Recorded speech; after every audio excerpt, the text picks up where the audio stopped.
I ran up a check, I might do it again. Enemies close, had me thinking they're friends. 10 toes down, I'll be free until the end. Crib outside the city, I don't feel safe in my hands. Took so many years, I'm just waiting for the wins. I'm in debt to no one but the one who took my sins. I do it for real, there's no reason to pretend. If I do it once, I do it again. Add it up, bankroll, euro, peso, add it up. I'm just doing me, everything is on me. Oh, you matter what? Add it up, bankroll, euro, peso, add it up. I'm just doing me, everything is on me. Oh, you matter what? Add it up. Told her if it's all me, everything is on me. Gon' back it up. Matter what? Told you I'ma do me. Why you hating on me? It's not adding up. I do roll like a Mack truck. Country heart, I might cop a farm and go act up. Lot of scars, I was cold-hearted, now I'm back up. Keep it real, I do this once a month, I don't rap much. I just take the money and go stack up. Only buying car to get tatted up. All that other bull, it don't matter much. You only climb me, I put the ladders up. No fault, I done doubled up on the workload. I think I fell in love with the bankroll. Pray up, get money, then we lay low. Add it up, bankroll, euro, peso, add it up. I'm just doing me, everything is on me. Oh, you matter what?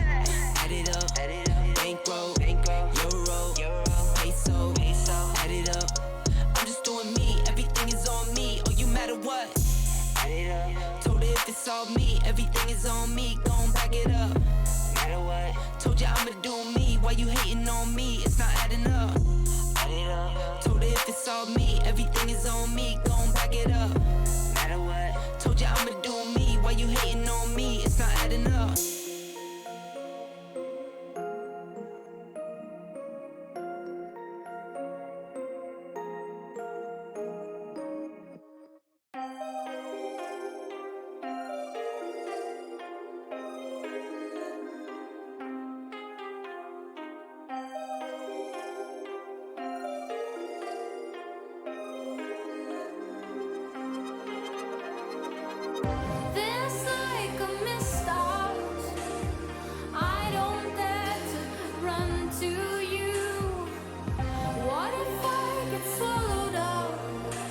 By something we can't see. I was out in the night when something grabbed me. I swear it hurt.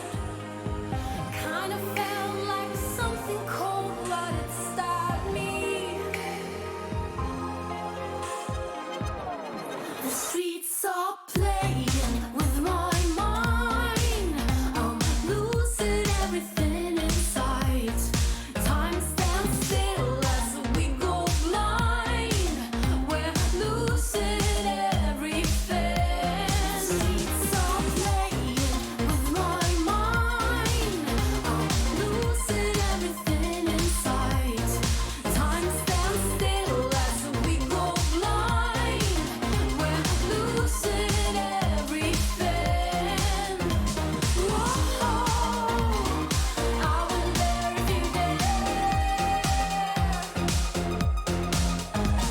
Whoa,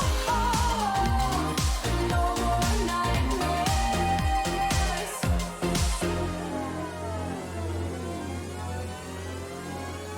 I hold my breath and say a prayer.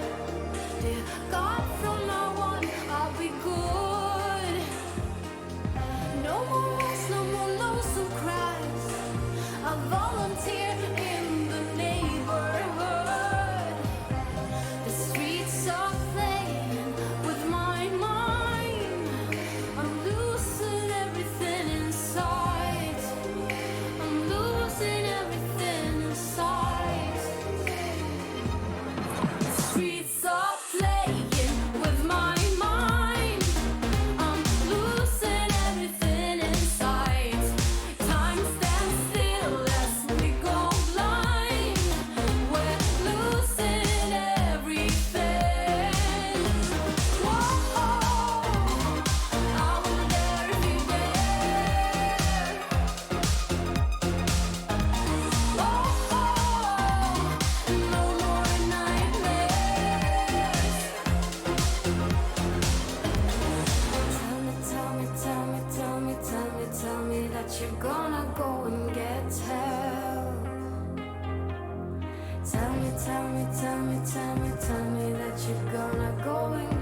some hell. The streets are playing with my mind. The streets are playing with my mind. With my mind.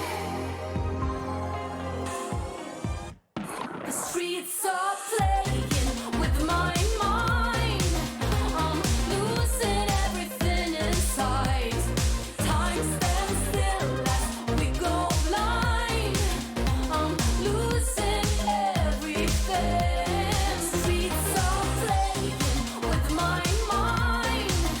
I'm losing everything inside. Time stands still as we go blind.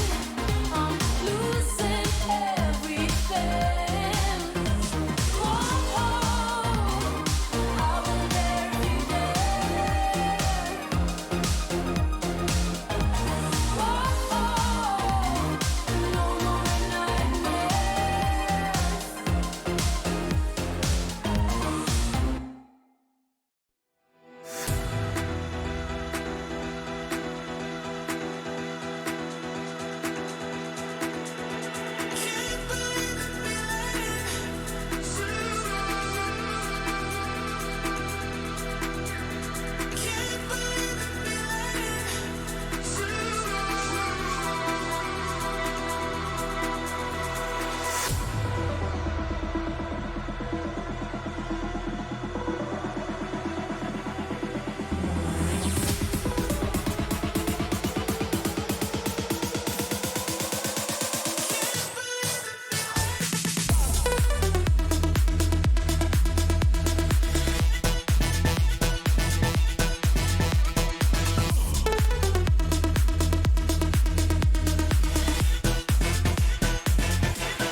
Yo, if you've joined us here just in time to have the emotes dance in the chat, you've got impeccable timing.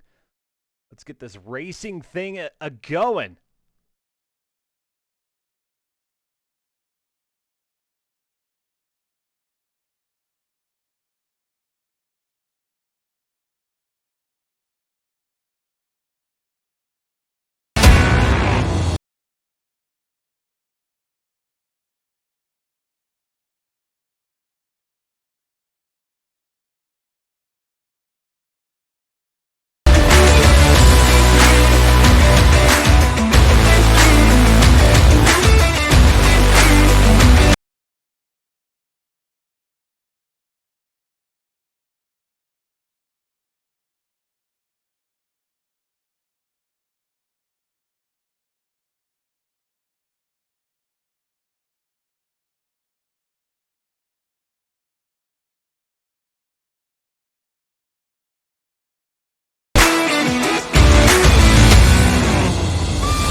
Motorsport Spec Racing here live on Twitch TV. Let's get it going.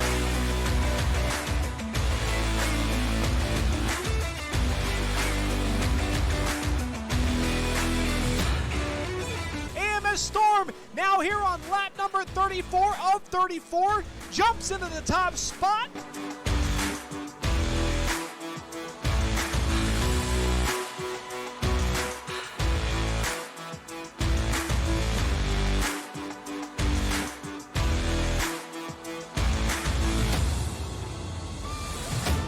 And here comes Maverick now, gonna make a run to the inside. Drex perhaps missing his mark.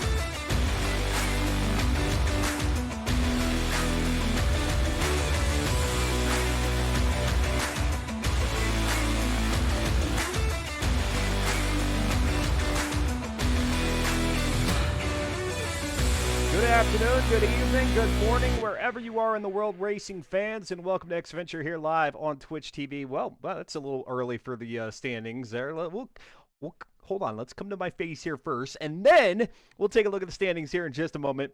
I tell you what, I think what happened was I was messing with the audio, trying to figure out why the audio was not working, and it goofed up the scenes as well, so I had to fix that. All right, so here we are on a Tuesday, week number 2, season 48, Forza Spec Racing Series, and LS Subaru picks up the victory in both races there in week number 1. But tonight, we mixed things up a little bit, thanks to the organizers at FM4. They've got a little bit of a, not necessarily a surprise for the drivers, because now the drivers should already be well aware, but they have a curveball that they've thrown here in this 48th season of the Forza Spec Racing Series, which means out at Lime Rock for our first race this evening, it's going to include some rallycross elements. You, like me, are going to see what that looks like here in just a bit, but before we do that, let's go ahead and check out those standings. There we go. Now we can go to them. There are the point totals coming out of week number 1. LS Subaru, who I mentioned, getting both victories in week number 1, each yielding 50 points, hence the 100 total there for Subaru, closely followed by Bryant. And you can see Bryant and TNR Horizon highlighted in gold there to annotate that they are newcomers here to the Forza Spec Racing Series and doing one heck of a job. Not too shabby here as an initial foray into FM4 with the Polaris Razor. 92 points for Bryant, 76 for TNR Horizon, Cratrum at 90, Fear the Fun at 88, Drex at 74, 66 there for Oop Serena, Patches Riley at 60, 60 for Slow Motion Fire, and 52 there for Born as Ghost. And you got Weizenmitten, Onion with Too Many Eyes, Toyo Sama, Kuda, and SFM Darkser, 11th through 15 overall on the leaderboard. Now, there is a drop week rule in effect here in the Forza Spec Racing Series, so while this is week number 2, do know that as we go into week number 3, the leaderboard may look very similar with just some slight changes depending on whether or not drivers are able to achieve a better point total here in week number 2. So as we go throughout the season, I will show you the championship point total and not the total point total, or the I guess the overall point total. Let's go ahead and now have a look at the schedule coming into week number 2. Week number 1, we were out at Sonoma and Monza. You saw that, 28 laps respectively.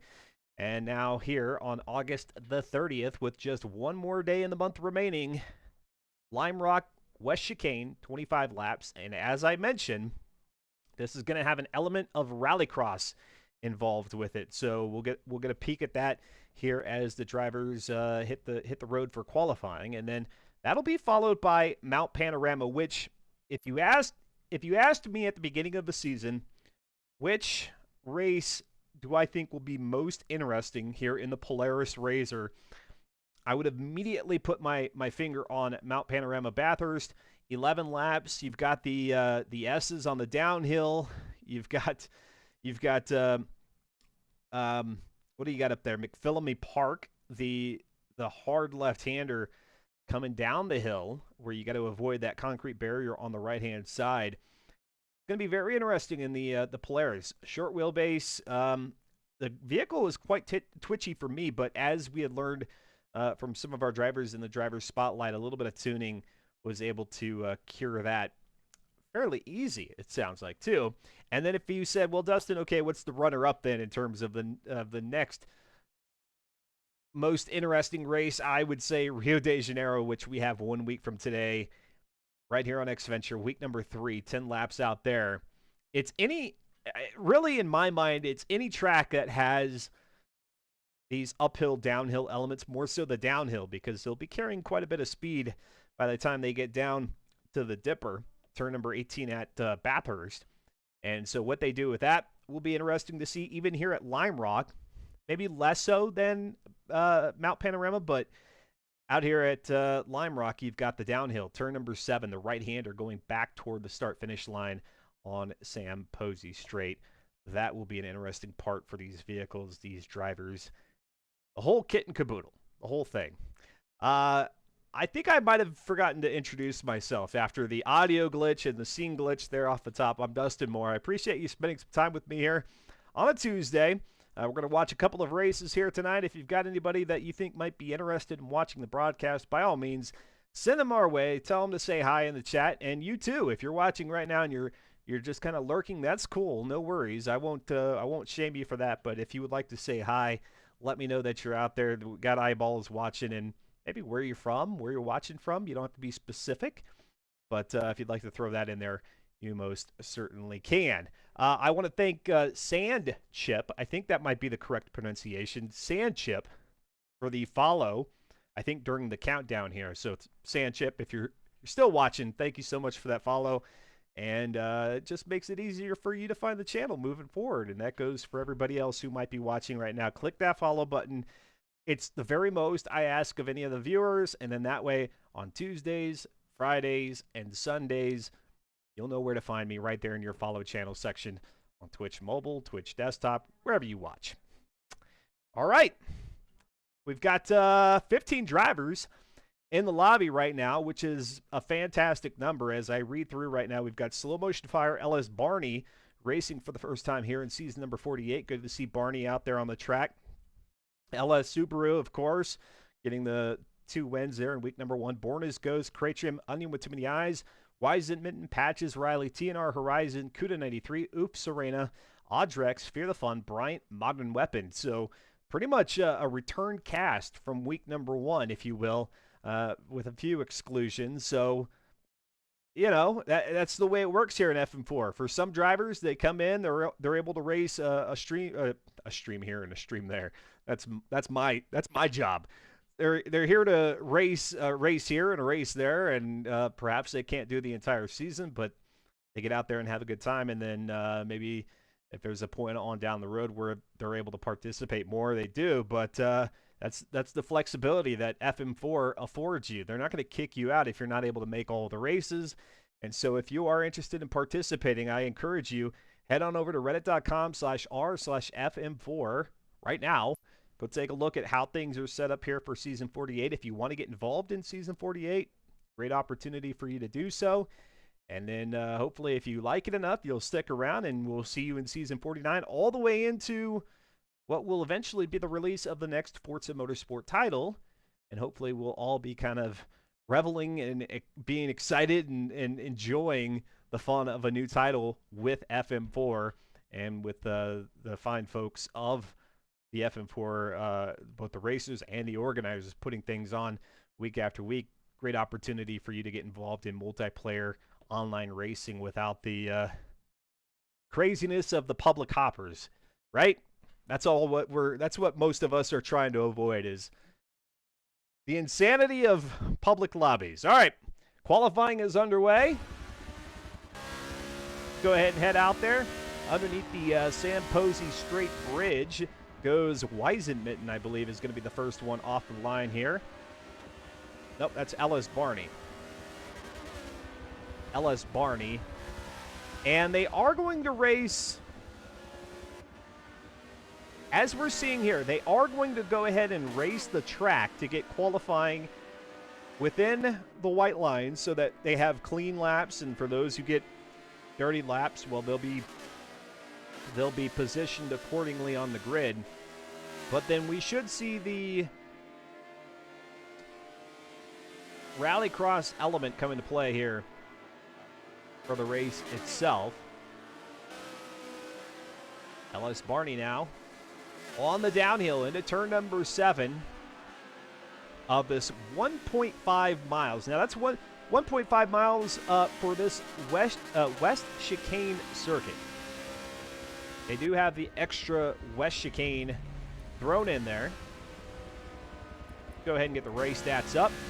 LS Barney with a 112.198. Now Cratcham. That actually was Cratcham with a 112.198. Audrex now able to get a sub 112. Oops, Serena does the same. And then Borna's Ghost at a 111.333.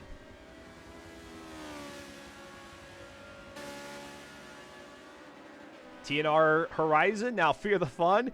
Now Bryant, I don't think we've seen so many top lap changes in the opening lap of qualifying. LS Subaru bringing it down to a 108.595. 108.595. Let's go to Bryant. Never seen a better racer than Barnaby P. Winklebottom. There you go. Is that their government name? Hurry, let's all search LinkedIn or something to find Barnaby Winklebottom. And friend them. I'm not saying harass them. I'm saying friend them. Find them and friend them. Not once in your life. Man, that speaks volumes, big one. All right, here they come back toward the start-finish line. As a matter of fact, about half the pack has already crossed the finish line. For the conclusion of their second qualifying lap, you got the one standing start and the 2 flying laps, trying to post your best time to be as far up in the grid as possible. Fear the Fun now with a 107.094. LS Subaru is like, yeah, I see you there, Fear the Fun. Subaru now clocking in with a 106.379. Go to Oop Serena. She's back there right now with the 6th quickest qualifying time and the Taco Bell livery. Ding. Into the West Chicane, turn number 6. Again, during qualifying, you got to be careful here. Try to keep at least 2 tires. You got to keep at least 2 within the white lines to secure a clean qualifying lap.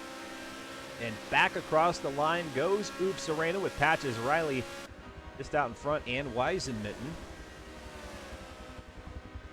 And now we've got, well, LS Subaru still up there with the top qualifying time of 106.379. And here we go, the third and final qualifying lap here at Lime Rock. Lime Rock proper before we do the, oh, that was it. Man. It went so quick! I didn't even notice! All right, let's go ahead and run through the field here, qualifying times, and get an idea of where everybody placed. Man, I tell you what, some days you feel on your game. Okay, here's my excuse. It was a very long work day today. It was a very long work day, so I'm coming home trying to siphon as much energy as I possibly can to make this exciting for you all. Hold on. If I'm gonna make a plea, I have to do this on camera. I can't do it off camera. Folks, it was a very, very long day at work, like it was probably for a lot of you, and I'm trying to now work up the excitement level. I've got my trusty coffee here, the one of 2 coffees that I drink out of the week. We're gonna get there. We're going to do this. We're going to have a lot of fun. So sit back. I promise. I'll bring the excitement level. We'll get around to it.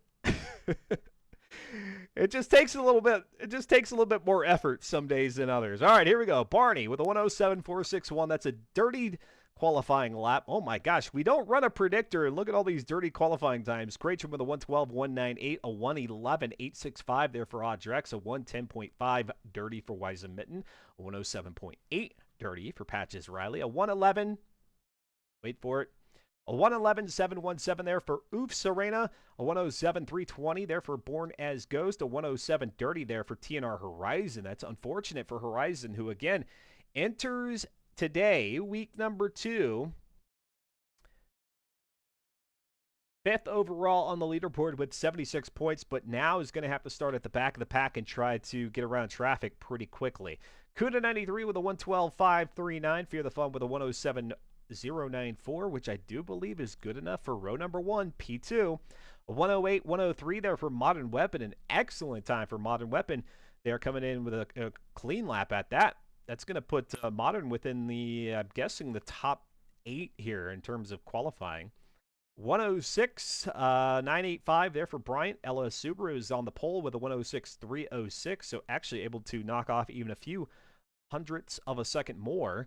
Soul Motion Fire with a 108.155, and Onion Too Many Eyes with a 107.376. There you go, folks.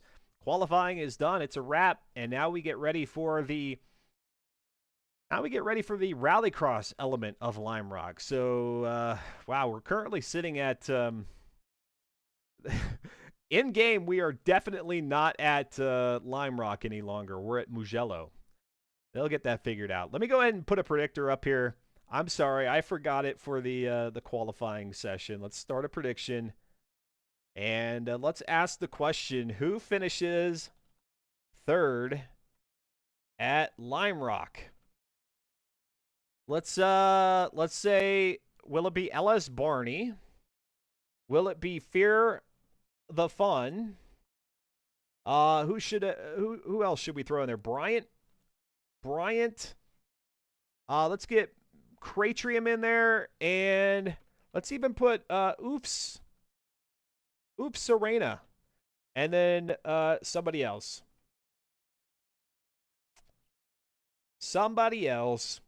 And we'll go ahead and run that for, let's go 20 minutes here. You got 20 minutes with this one, so you got a lot of time. Be as reckless or as frugal with your channel points as you wish. They have 0 monetary value.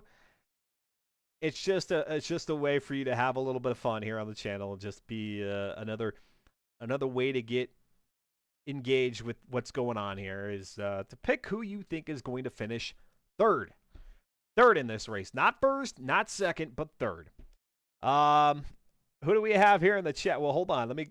Nobody in the driver's spotlight right now at the moment, but we've got Penguin 976 here in the chat. I saw Slow Motion Fire was here a little bit ago. TMK CMO is here.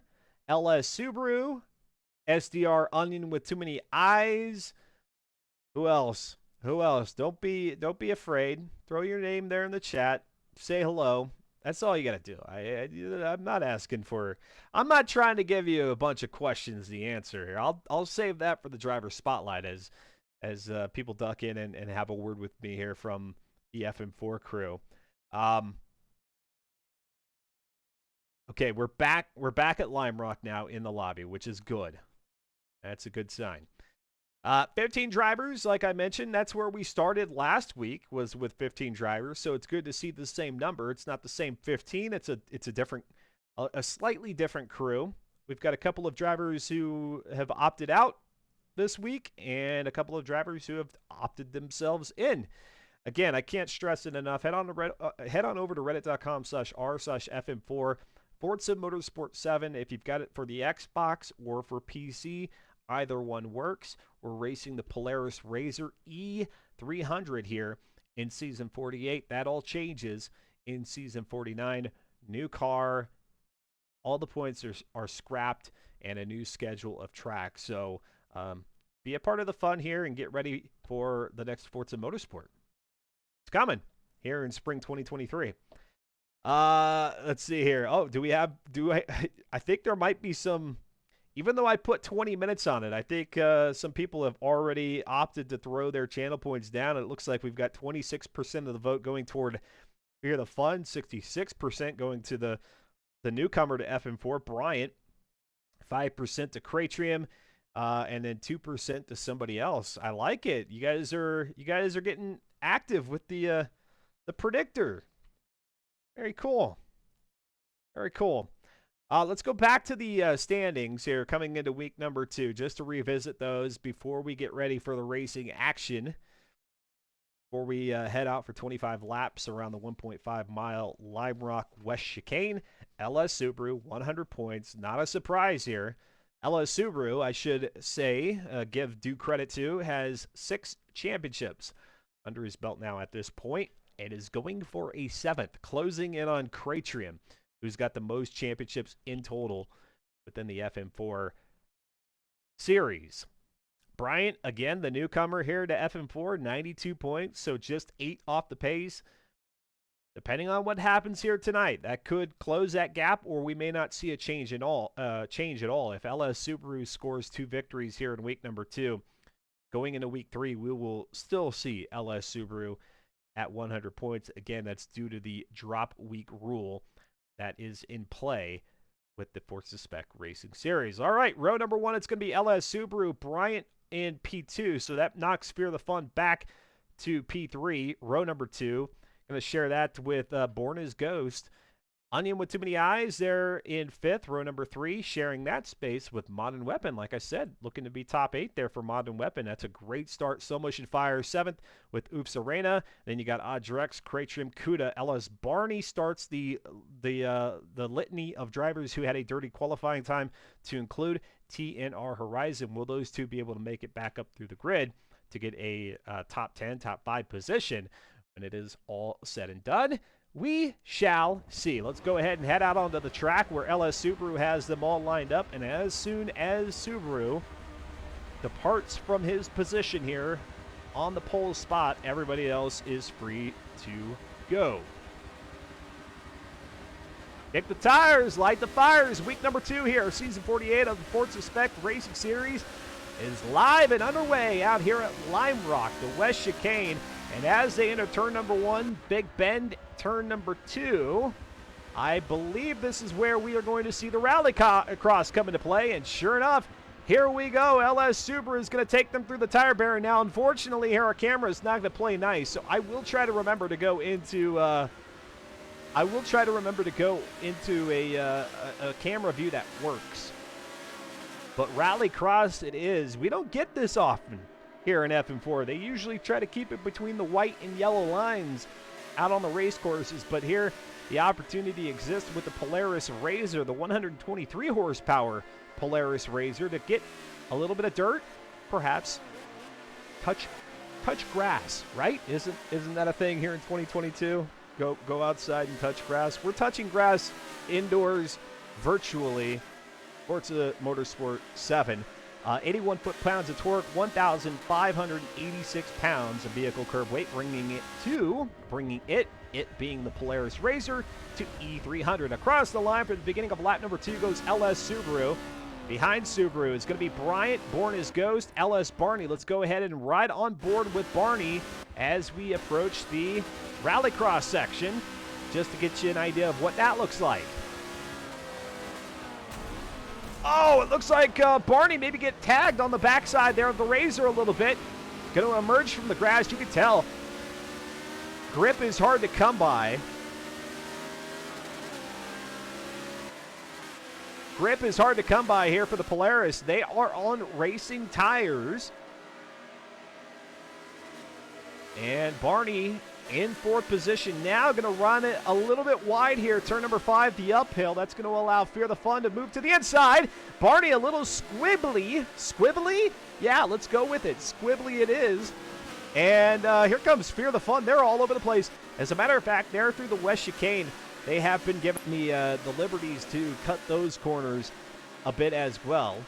And so now here we go across the line for the beginning of lap number 3. It's going to be Subaru, our race leader, followed by Bryant, Born as Ghost, Fear the Fun, LS Barney. Modern Weapon is in 6th position, followed by Cratrium, who's moved up a bit here from the back of the pack. Kuda 93 in 8th, Onion Too Many Eyes in 9th, and TNR Horizon also moving up now into 10th position. after starting at the back with a dirty qualifying time. Sorry, I forgot to do it. Here comes slow motion fire. Eventually. There's slow motion fire, 12th position. We've already got a driver in the pit lane. And yes, they are in fact running simulation damage even here on the Rallycross circuit of Lime Rock. The organizers have opted for the simulation damage, and as a result, Weisenmitten having to get patched up before returning to the track. Let's go to Modern Weapon in 6th position. The Repsol livery. We've got tires all over the track. Coming out of 6th, the West Chicane into 7th, the downhill. And across the line for the beginning of lap number 4 here of 25. Modern Weapon on the outside. Here comes Cratrium looking to the inside.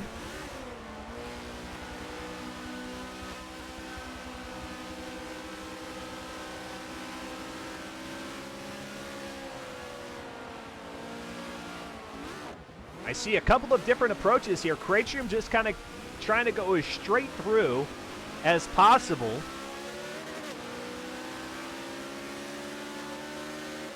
Whereas riding on board here with Modern Weapon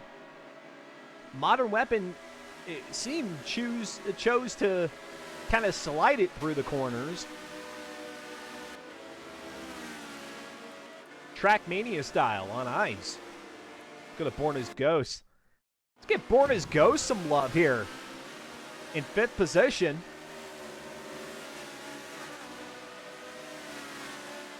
Born as Ghost with 52 points entering week number 2. That's 10th overall on the leaderboard. Trying to recoup some here.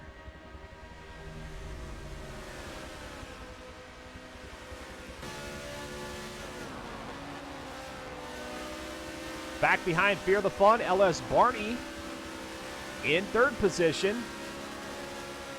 And we'll go up to 2nd here in just a bit as Bryant keeping pretty good pace with LS Subaru at this juncture of the race. And pretty soon here, our race leader will be encountering some lap traffic. Let's go to Bryant in 2nd.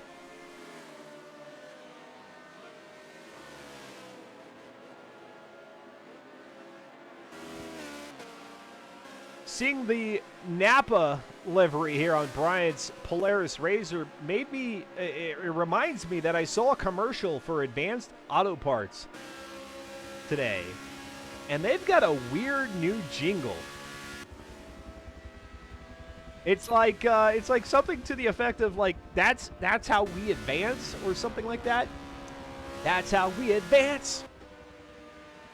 I wrote it. I actually wrote it. No, I didn't. I didn't write it. Here goes Brian off the track. Rallycross time with the racing tires on, sport exhaust, race brakes, race anti-roll bars, race chassis reinforcement, and roll cage. Well, the whole vehicle, it's in and of itself from the beginning was a roll cage. A race clutch with a race transmission, race differential, race tire compound.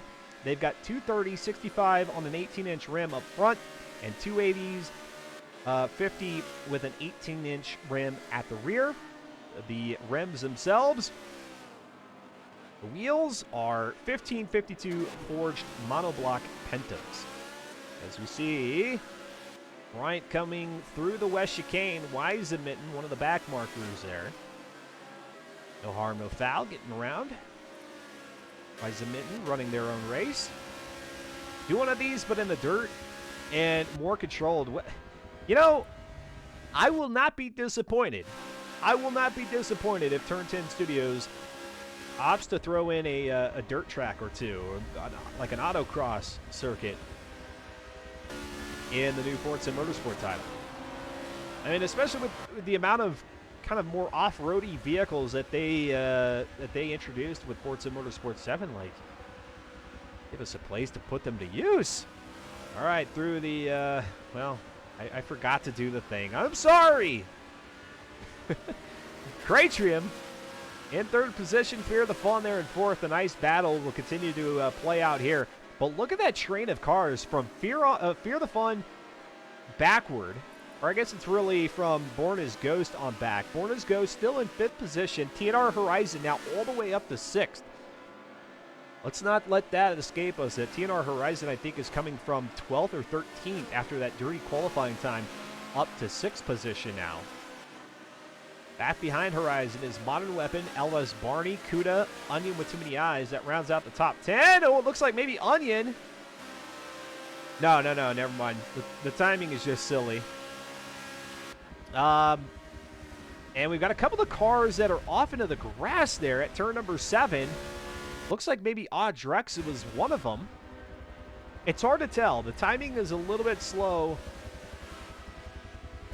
especially when we get to this section here right after Big Bend, because the game expects you to be on the track and you're not.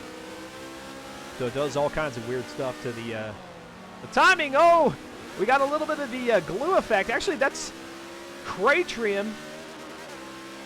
Once again, how Weisenmitten? Well, no, I take it back. The last time we saw Weisenmitten was alongside Bryant. This was this just so happened to be the part of the track where Cratrium came up onto the back marker, and as a result, got tangled up and kind of had that glue effect going with Weisenmitten's Polaris Razor. And as a result, Cratrium's going to drop back a spot. TNR Horizon moving up now to 5th position, closing in on the backside of Cratrium's ATV. This is exciting. Look at this. I mean, really, the delta between LS Subaru and Bryant, it's nothing we're not already fond of, you know? We've gotten used to this with Subaru. But then the rest of the pack is pretty tidy. Here comes Cratrium closing in on Fear the Fun. You see the back wheels there of Fear the Fun. Throwing the dirt and the shards of grass. Yeah, grass shards. Rearward.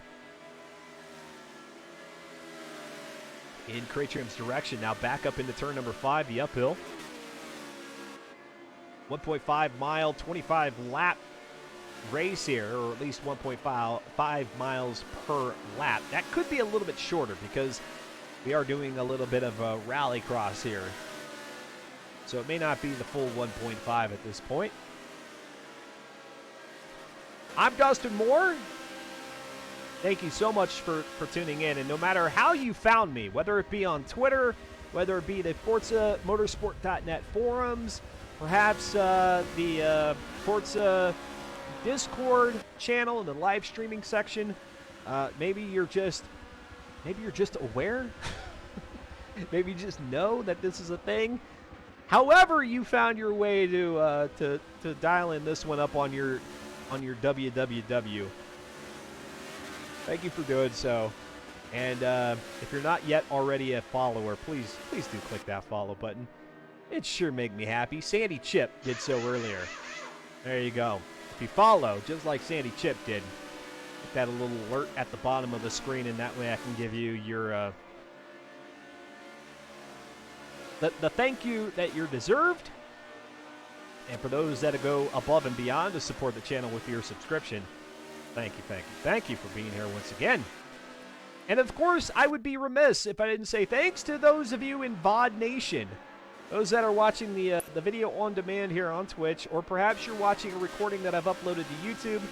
Either way, thank you for checking out the VOD, even if you can't catch us live. It's always fantastic to see the numbers and your viewership in that capacity. All right, here we go. Lap number 11 of 25. Modern Weapon here in 7th position. Dropped back the camera a little bit here. Let's go to TNR Horizon. TNR Horizon, like I said, having an awesome drive here. Able to get their way back up to 5th position. Unable to get a clean qualifying time. And no matter how skilled you are, no matter how quick of a driver you are, it can always be a tricky proposition to start at the back of a pack for a race, because you never know what might happen in front of you that might cause you to darn near, if not permanently, stay at the back. If you get tangled up with the bulk of traffic at the beginning of the race, if you have to go into pit lane, all of these are things that will keep you back there. And so it's always nice when you can get a good qualifying time, be up there with drivers that you have confidence in, and avoid perhaps the big one. But in this case, TNR Horizon made a challenge of it for themselves, 12th to 5th. Now through the motocross or the rallycross section, here comes Kreitrim, a couple of the wheels out on the right side, unintended. That's not a part where you necessarily want to be grabbing more turf. But able to course correct pretty quickly. SDR Onion, too many eyes in the chat here, also racing, saying, I hate this track. You know, it's always nice to see a new circuit come to the Forza Motorsport franchise, or any racing game that you play that you're like, man, I wonder what tracks we're gonna get this year, and you see a few new ones, and it's nice to see that. But I would be lying if I said that Lime Rock was a nice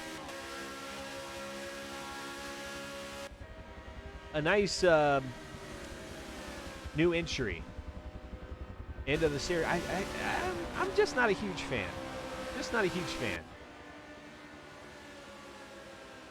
We're going to keep it right here. This battle for 3. It looks like they're going to go 2 by 2. Well, side by side.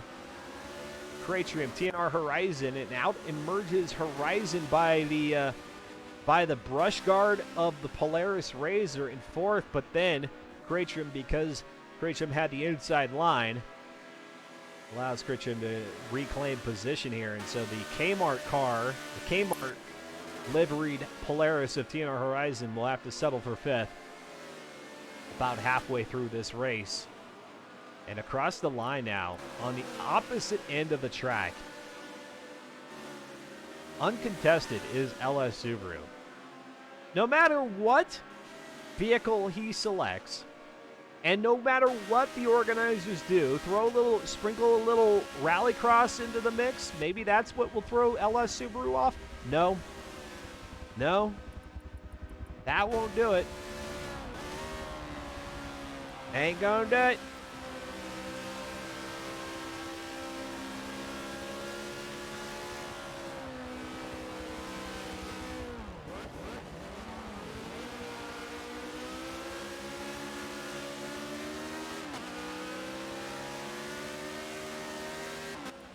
Talking about TNR Horizon having a stellar race, how about Fear the Fun?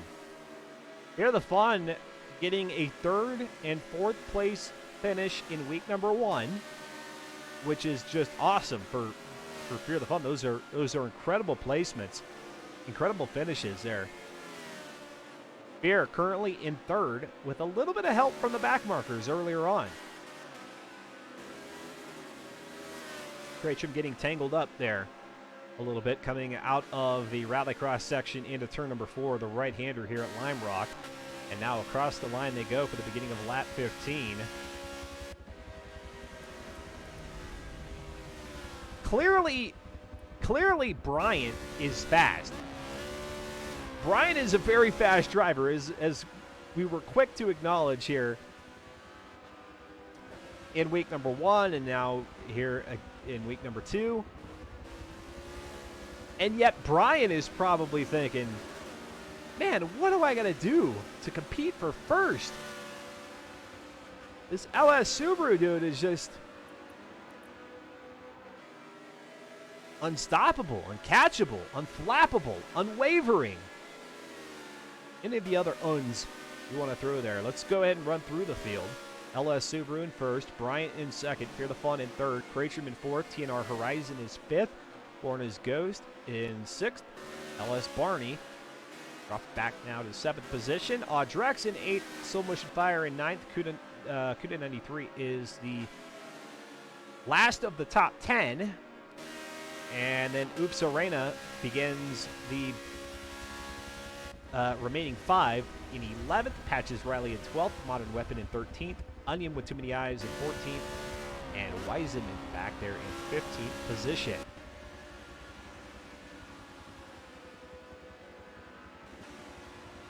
Subaru is just a Dark Souls boss, but for a racing. You know, that is probably the best way to describe LS Subaru. LS Subaru is a Souls-like boss here. I love it when we can use other game references.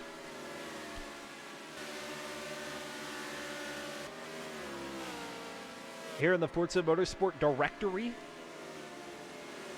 See, gamers, our worlds aren't that different after all.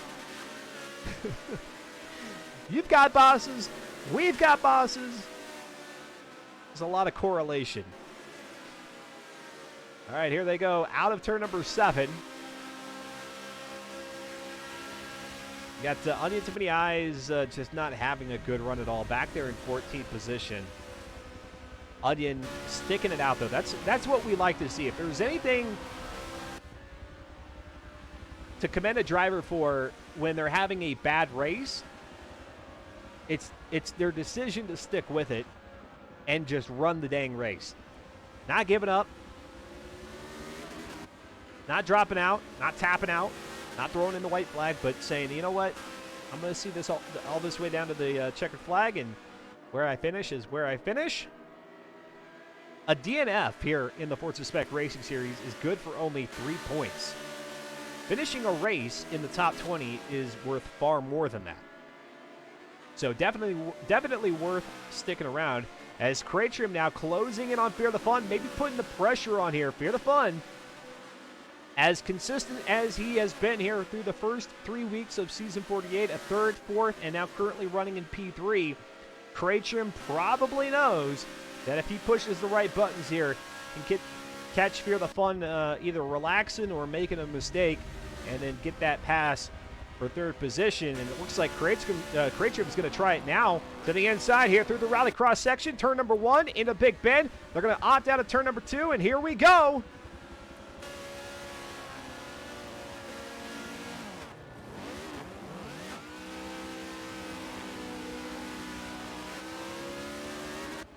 And how about that maneuver? Cratrim able to snake his way by. I say snake because they really got all slidey there coming out of the back part of the autocross section.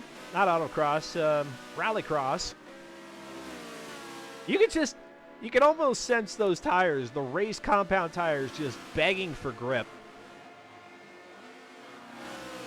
And not getting any. Oh, Cratrim, kind of a poor approach there to the chicane coming out of 6. And just like that, Fear the Fun moves back up.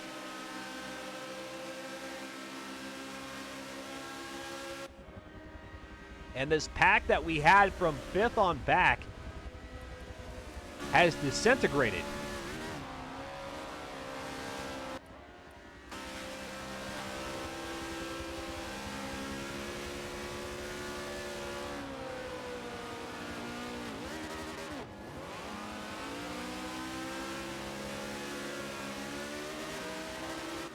It has. I mean, you just look back there, you see all the dots kind of sprinkled about. Cratrim here in 4th. TNR Horizon has dropped back a little bit, but is still within striking distance, about a half to a quarter of a second off from 4th. Back behind, Born as Ghost in 6th position, followed by LS Barney. Drex, Soul Motion Fire, Oof Serena has now moved up to 10th. Patches Riley, Modern Weapon, Kuda 93, Onion with Too Many Eyes, and Wiseman 11th through 15th.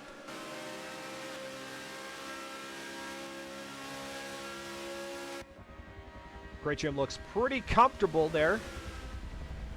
Just right behind Fear the Fun.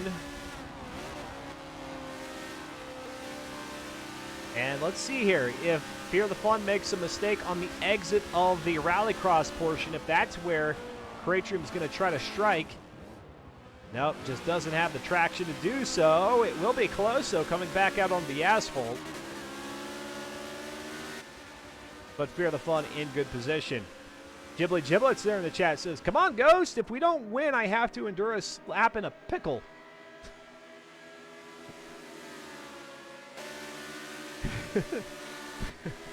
I don't know.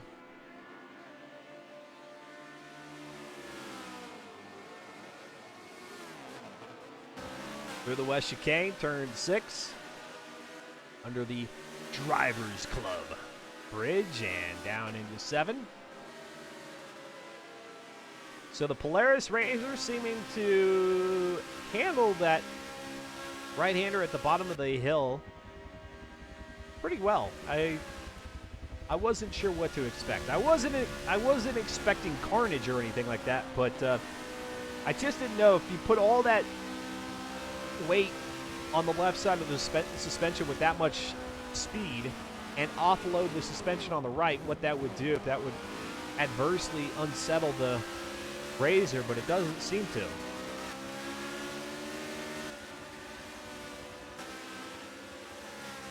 Oh, that's a sad look. That's a sad looking Luigi there.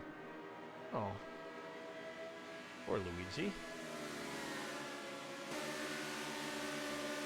Let's see. Has the predictor closed? It has closed. 46% guessing that Fear the Fun would finish third. 49% of the vote going to Bryant. Bryant right now soundly in second. And 4% going to Cratrium. Way underestimating. I mean, Cratrium is pretty much king of second and third position. But only 4% of the channel points cast going toward Cratrium. 2% somebody else.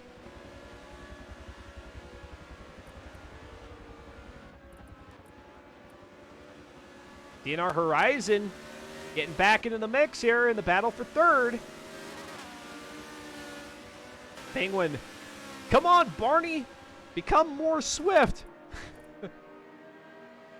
I like it. Barney back there in 6th position. That's what I want to hear in the grandstands of a race. I don't want to hear all the crazy other crap people come up with, but come on, insert favorite driver's name here. Become more swift.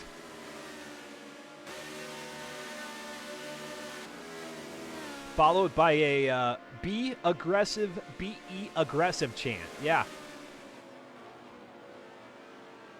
LS Barney having to work their way around Onion Too Many Eyes with the Canadian flag there.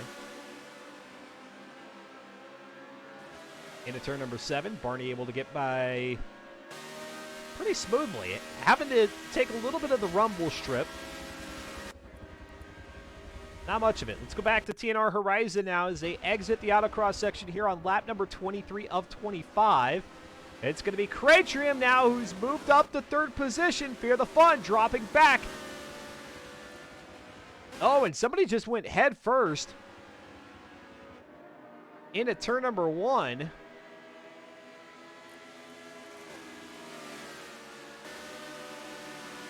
It's going to be Onion Too Many Eyes.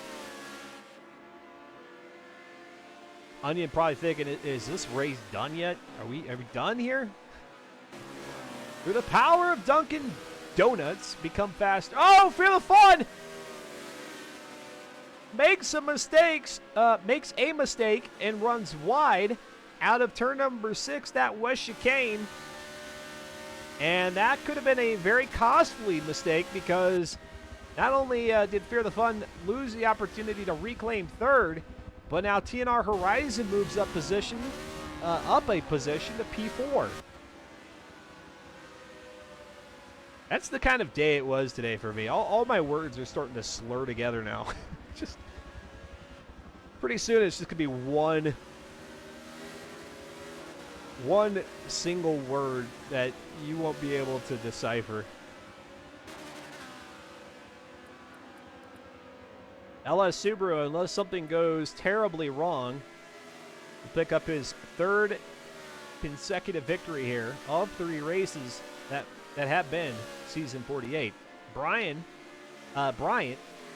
back there in 2nd. Same could be said for Bryant. Unless anything terribly goes wrong, that should be where Bryant finishes out the race. Cratrium in 3rd, TNR Horizon, and Fear the Fun. That is the question mark 3, 4, and 5. As they come up to the line, the white flag drops here on the 25th and final lap of the race here at Lime Rock under cloudy skies. A little bit of rallycross driving. And right now, Cratrim with about a 2 Polaris Razor lead here on Horizon. We'll watch the action here from the vantage point of Fear the Fun.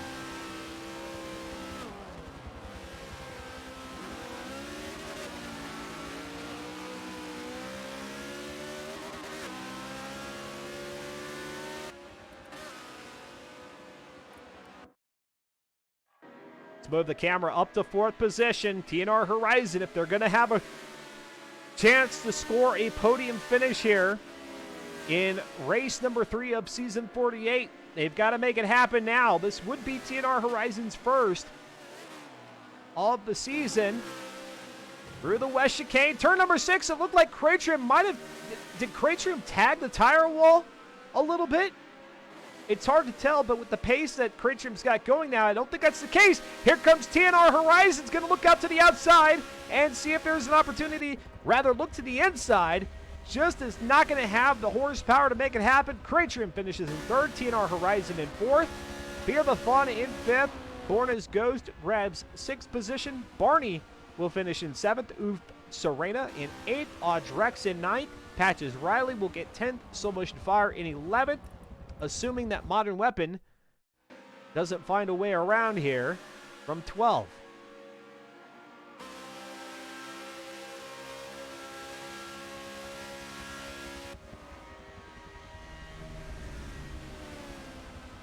And that is, in fact, how they will finish. Oh. Hopefully nobody is motion... Hopefully nobody easily succumbs to motion sickness.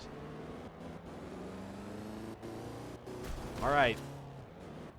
Those of you who have been fans of the X-Venture channel here on Twitch, you know what comes next. This is not a cash grab. Twitch only sends over pennies, but what it is an opportunity for me to jump off the mic for a little bit here. Take note of where everybody finished for the purposes of my note keeping. And then when we come back, we'll talk to maybe a driver or two in our driver spotlight. We'll preview what race number 4 is here of the evening. You're watching Season 48 Forza Spec Racing Series here live on X-Venture. I'm Dustin Moore. I'll be back in 3.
Welcome back, Xventure here live on Twitch TV. I'm Dustin Moore, and for those of you who had to sit through some ads, I do thank you for that. I promise you didn't miss anything.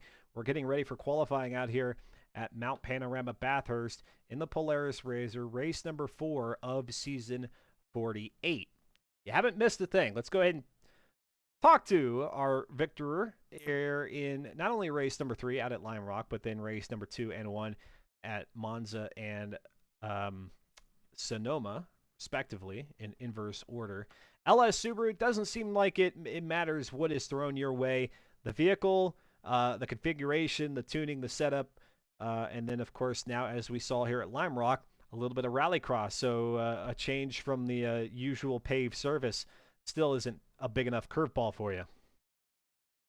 Yeah, it was a good race. Car felt good. Didn't have any problems really. I was just felt like a pretty good race. Didn't really make too many. Would have disappointed me per se. So yeah, I'm pretty happy with this race. But it's one tough challenge out the way. But there's still I think the toughest challenge is still yet to come. Yeah, sure, Lime Rock Rallycross, I thought that was going to be an interesting race. I think where things kind of get a little curious in terms of how the drivers handle the cars, I think being able to handle the Polaris Razor at Sonoma or at Monza or even at Lime Rock is one thing. But then now we head to your neck of the woods, down under, and Bathurst, where we've got the S's. And it seems to me like you carry a lot of speed through there. You don't have real good control of the Polaris. That could spell danger. Yeah, we'll have to see what happens. This track, it requires a lot of momentum and a lot of bravery with the car. Yeah, if you lose a little bit of speed, you're going to be losing a lot of time around these corners. So you got to be really dialed in for this track. Some vehicles here in Forza Motorsport 7 seem a little bit more sensitive to damage if you make a collision with a wall or with other vehicles out there on the track. Is that a concern here out at Bathurst? Even scraping one of those walls, could that yield any mechanical or aero damage here? Uh, the car's the car isn't the strongest in the world when it comes to being able to resist damage. But I would say hitting a wall, like turning in too early and hitting a wall, I think that'll probably end up with either your car getting spun around or having some pretty serious damage on that corner of the car. Talking about LS Subaru here, getting the victory in our first race of the evening. We get ready for the qualifying out at Mount Panorama for race number 2 here tonight. If you had a least favorite, because I'm assuming that maybe you don't, but let's just assume that you do, is it the uphill section or the downhill here at the track that maybe is going to make you a little bit less comfortable? Uh, I mean, the downhill's going to be the one that will probably have most drivers feeling the most uneasy. But I think personally for me, it's the most fun part because it's if you get it right, it's really satisfying to just kind of switch between each corner like with just such smooth movement. And some of our viewers at home might be wondering, you've got the long straight here, the Conrad straight. Granted, we had some long straights out there at Monza, but any adjustments you got to make, particularly in the transmission, to make sure that you've got the power and the RPMs needed to continue to increase your speed all the way to the chase. For me personally, I don't think I'll be making any changes to my transmission. Judging from the practicing that I've been doing, it seems that my gear ratios are fine as the way they are, but I'm not too sure about the other drivers. Very good, very good. Well, we'll see if anybody well, we'll talk to some of our drivers inevitably here at the end of race number 2 and see if they had any regrets in terms of their tuning setup coming out of this race here out at Bathurst. And who knows, maybe some folks will do some qualifying here and recognize that they might have to make a change on the fly. So LS Super, I appreciate you dropping in here into the driver's spotlight, and best of luck to you in qualifying. Thank you. All right. predictably as ever, LS Subaru joining us for a quick word coming off of a victory and heading into the second race of the evening. And yes, this does seem to me to be a track that will pose a significant and at least a different challenge from what drivers might face throughout the remainder of the season. The only exception would be, at least in my mind, Rio de Janeiro. Very similar in nature, that you've got the uphill and downhill section. The difference about Rio de Janeiro, which actually may prove to be more challenging, is you've got such a variety of track surfaces to race on there at the Rio de Janeiro circuit. So who knows? I was ranking Bathurst up there number one of tracks that I had my eye on, but Rio could convince me otherwise. Mount Panorama, we've got 11 laps. We'll do the usual 3 laps of qualifying. I think they're just trying to get one more driver back into the lobby here. It looked like Bryant was perhaps having some either connection issues or maybe car selection issues, but is now back into the lobby. And so all 15 drivers who started out the action here in week number 2 are still with us, and we like to see that. As a matter of fact, the connections, lobby connections, internet connection-wise, everything seems to have been solid for the last, I don't know, however many weeks it's been at this point. So I'm sure some people will joke that, hey, well, Dustin, the game is like 5-6 years old now at this point. You probably have fewer people, meaning that the lobbies are a bit more stable. But all joking aside, we appreciate it when things are able to run smoothly here. The organizers appreciate that. I appreciate that from the broadcasting standpoint. You guys remember those races that we had maybe 2-3 years ago where we'd have to restart the race and all that? Yeah. All right, down the mountain straight, here we go. The first one off the line to lead everybody out is going to be LS Barney. LS Barney trying to... Well, Barney didn't have that bad of a first race out at Lime Rock. Finished in 7th position. Certainly, I think Barney is capable of being right around that top 5. 5th, 4th. And so let's see if for Barney, Mount Panorama is going to be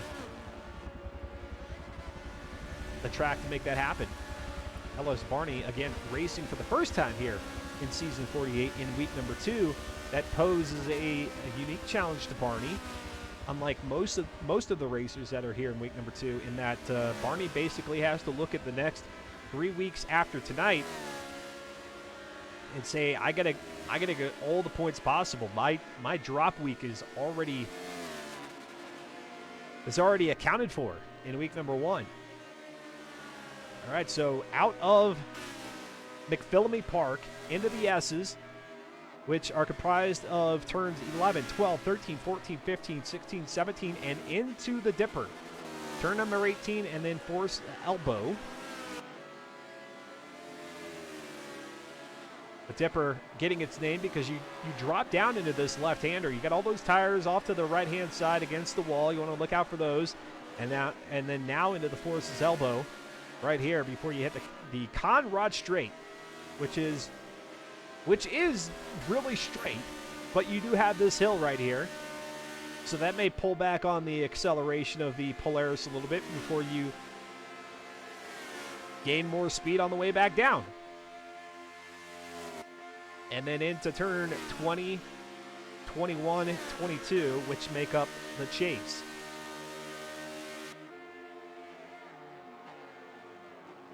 Oh, almost running a little bit wide there was Barney, able to get it back onto the driving line. And so out of 22 goes Barney. Here comes Onion to the eyes, trying to have a better race here this time. Onion is not happy with that Lime Rock run at all. And now out of Murray's corner. Throw the stats there in the bottom left for you. Onion to the eyes at a 252. Bryant with a 249.397. Well done.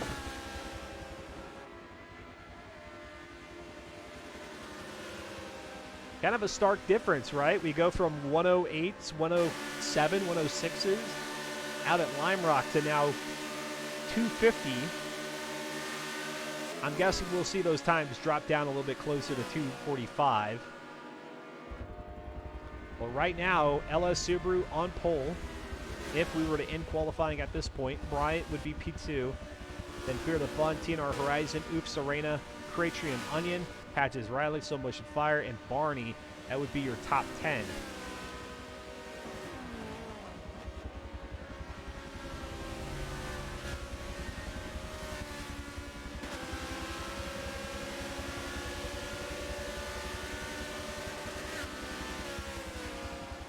This would have been a great opportunity to use the old, how many dirty lap qualifiers do we think there will be out at Bathurst? Because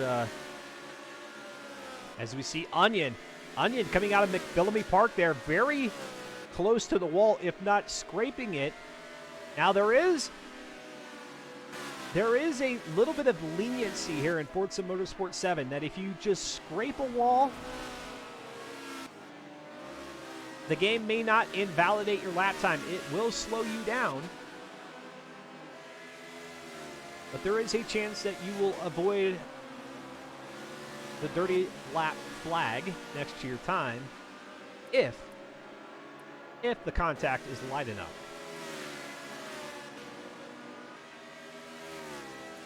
Go to Bryant in second. Bryant didn't get a lot of camera time out there at Lime Rock. After about lap 6, it was just kind of racing on their own after losing sight of Subaru. Subaru, who we talked to there in the driver's spotlight, a little bit of it broke up, but I think you all heard the majority of it. That's just, you know, whenever we get that loss of connection with Subaru, the first thing that comes to my mind is that a shark has bitten the cable in the water. Not all the way through, but just enough to provide some interference. This is a global racing league, y'all. These are the things, these are the challenges we have to work with. Let's go to Fear the Fun right now. He just needs to be nerfed, says Penguin. And this coming from somebody who roots on LS drivers. Oh, and we got somebody got turned around there at Murray's corner, and it looks like may have spun them all the way around. Who was that? I think I've got my eye on their dot. I think it was Modern Weapon. Oh yeah, it was the Repsol vehicle. I do remember seeing a portion of the paneling coming into view as they spun around. Let's go to Onion. Too many eyes. Having a much better go so far. I know it's just qualifying at this point, but not bad there. And actually, I think they are done. They are. Go take a look at some lap times.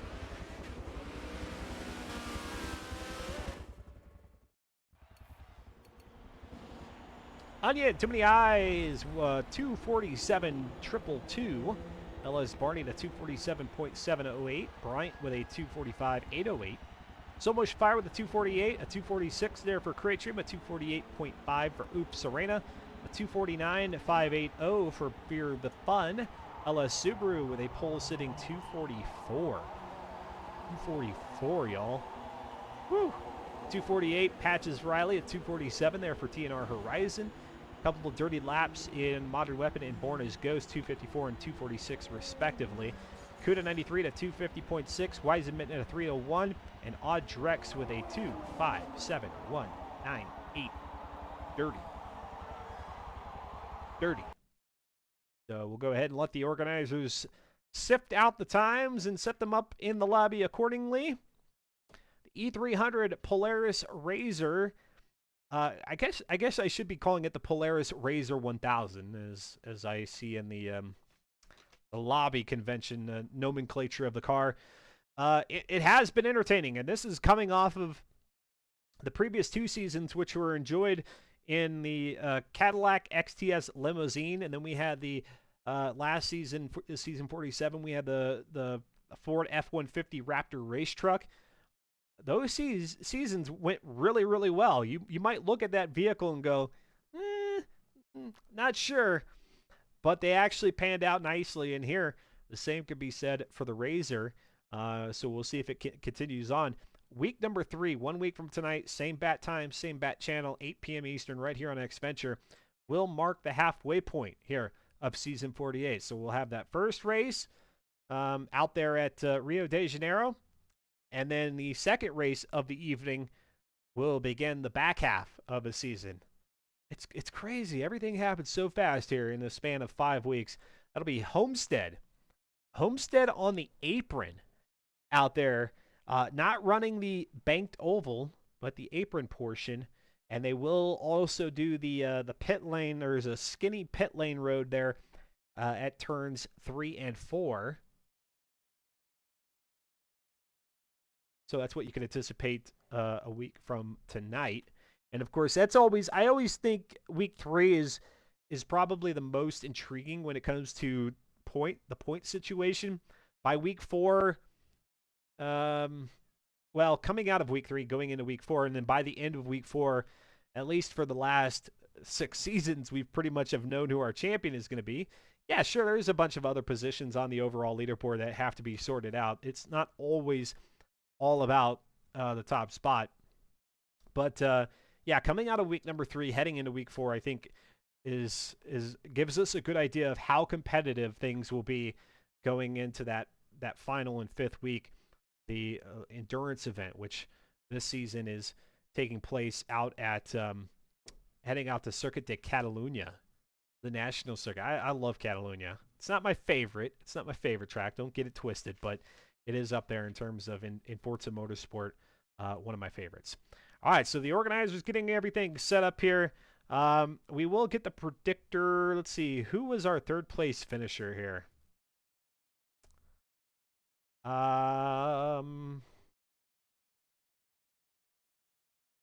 Soul Motion Fire is still getting the order set up. I don't want to inadvertently select the wrong person, so I'm going to go ahead and let them...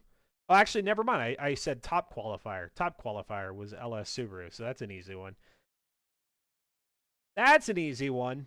All right, so last time out at Lime Rock we did who is the winner, or who finished 3rd out at Lime Rock. We'll go ahead and I say we'll make this simple, but perhaps this will get you second guessing. Who will win at Bathurst? Now, usually I let these things play out for a while. The problem with that is if I do that here, Subaru can get a commanding lead, and then all of a sudden, if you got like 5 minutes remaining in the predictor, you guys are smashing the button saying Subaru, and then it's an easy dub. But this go around, we're not going to make it so easy. LS Subaru, Cratrium. Actually, let me give Bryant the credit Bryant deserves with the 2nd place finish out at Lime Rock, and then Cratrium. I'm just going to put those 3. And then somebody else. So you got 4 options here. You know what? No. Let's make this even more interesting. Somebody else, just 2 options. And you've only got 10 minutes. You've only got 10 minutes, and you've only got 2 options. Who will win at Bathurst? And actually, let's just put who wins at Bathurst. There you go. I'm going to make this as challenging as possible. All right, so Soul Motion Fire let me know that it is time to go racing, so let's head out onto the track. Hope you guys enjoy the race. Let's have some fun Tuesday evening right here on Xventure.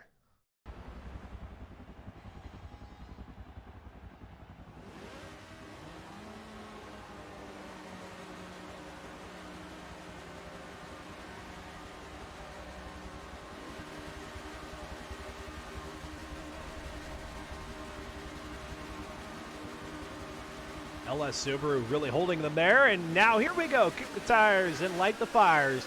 Up to turn number 1, held corner, they go. LS Subaru gonna try to go back to back here. Oh, there goes Onion. Too many eyes, having a good qualifying session, but then finding the wall coming out of turn number 1. Let's go to Onion and see if... Oh, I'm gonna take a guess that this loading screen is for Onion. And that's unfortunate.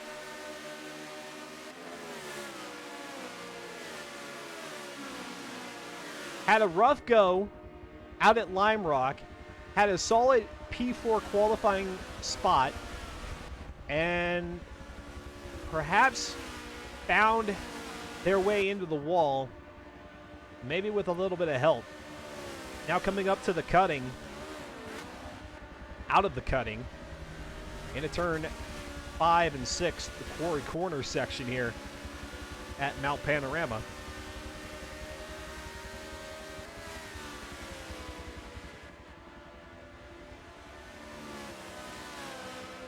Yeah, you guys are having a rack your brains now, aren't you?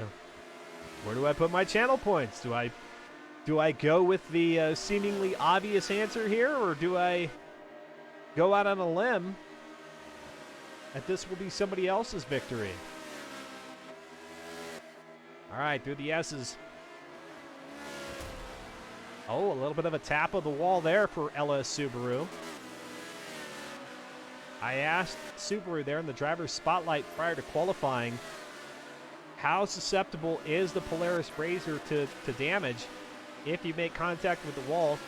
Subaru's saying not the strongest vehicle, so maybe a little bit vulnerable to that damage. But then also stating that you really have to kind of point the car in the wrong direction and come at the wall hard to get meaningful damage. So we'll see here. Everybody seems to be running at a good pace right now. Let's go back to LS Subaru here in 4th position. And on the left-hand side, the outside here of turn number 20, now on the inside of turn 21, is going to be TNR Horizon. TNR Horizon finishing 4th at Lime Rock, trying to grab that podium finish here for the first time in season 48. And you see out there in the distance, LS Subaru, followed by Cratrium. Check that, followed by Bryant, followed by Cratrium. And across the line, beginning of lap 2 of 11. Penguin says, I still hope Barney pulls through, rooting for the dinosaur. Yeah. I love you. LS Barney not sporting the usual purple livery. Barney usually is very much on brand with Barney the Dinosaur in purple, but has decided to sprinkle a little love on the Polaris RZR in the form of Dunkin' Donuts. We're going to go 3 wide. Fear the Fun, TNR Horizon, LS Barney into turn number 2. Griffin's Bend. And out of that is going to be TNR Horizon, Fear the Fun in 5th, and Barney in 6th. Wow. And then here comes Oof Arena.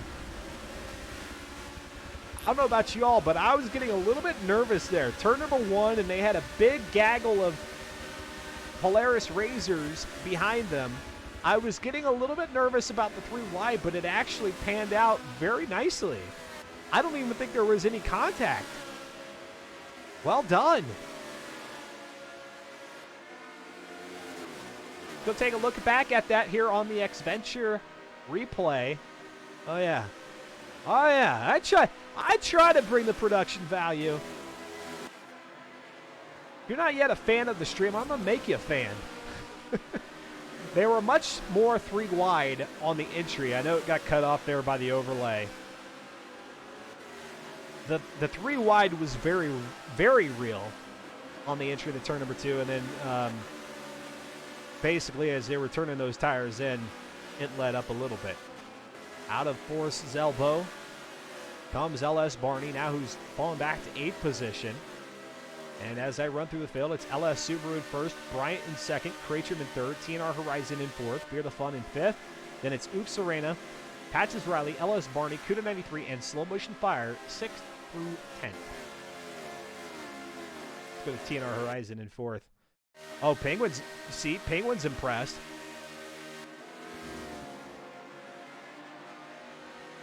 Penguin is impressed. And if you can impress a Penguin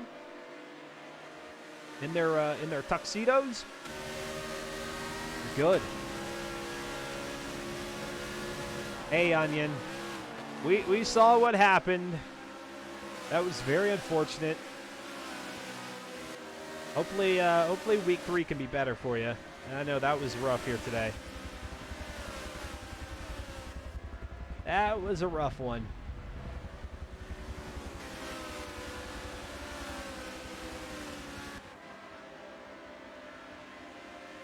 Back down the mountain straight here. Mount Panorama Bathurst. No weather, no precipitation can happen at this track. However, Turn 10 Studios has made it clear that time of day change and weather is a feature of all tracks moving forward in the next Forza Motorsport title. So that will bring a little bit more variability to our races, the FM4 series here. As Oops Arena finds her way up into the top 5, at least for now, able to get around Fear the Fun and securing it at the cutting here. Fear the Fun still looking to find a way around as they come up the hill into Quarry Corner, into turn number 6, then 7.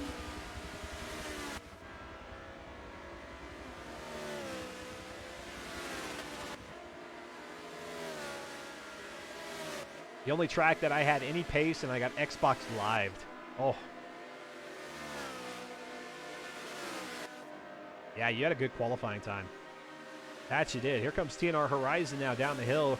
TNR Horizon doesn't have to look far to find Oops Arena and Fear the Fun back there, along with, wait a minute. Yeah, TNR Horizon with Fear the Fun back there, Patches Riley and Ellis Barney.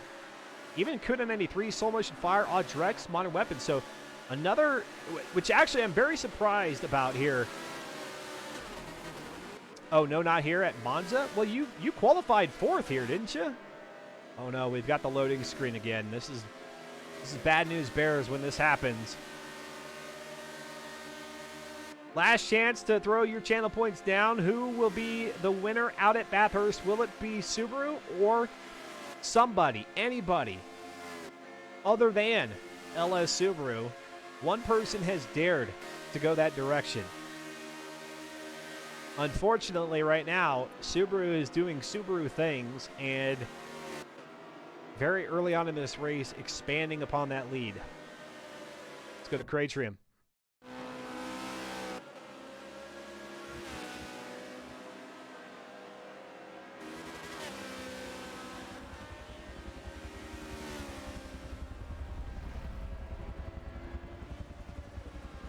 Once again, I'm Dustin Moore. Hopefully you're having a good week. It is Tuesday, after all. I mean, it can only look so good at this point, but maybe tomorrow, Wednesday, hump day, and then Thursday and Friday, hopefully those will be good days for you on into the weekend. Hey, by the way, I've totally overlooked that I've got a special announcement here for the end of the broadcast. So if you've got the time after this race, after we chat with some of the drivers, I do have a special announcement that might be worth your while if you're interested in seeing some more Forza racing of a different variety on Twitch. I've got an idea for you. I've got a thought for you.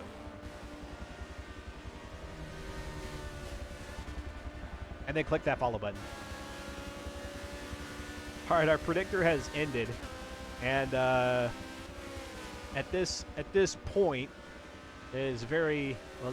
Not just at this point. Now that there is no opportunity for you to get involved in the predictor now. Now that we're about 4.5 laps in, but heavily favoring Subaru as the winner, 67% of the vote, 33 going toward anybody, somebody, anyone else. Ratrium now coming through the S's. Oh my gosh, he's got the Supercuts livery on here, and I tell you what, if you can cut through the not the chase, but the S's here at Bathurst, just like Cratrium did, I'd call that a supercut. Not that he's cutting the track, but just cutting back and forth. Oh no! Did we just lose Cratrium? sadly, we've lost Cratrim, Fear the Fun, in addition to Onion with Too Many Eyes. Man, I jinxed it. I was saying how well the servers have been holding up, and wow. Where there were once 15, there are now 12. LS Subaru, our leader, Bryant in second. Cratrim, who was running in third,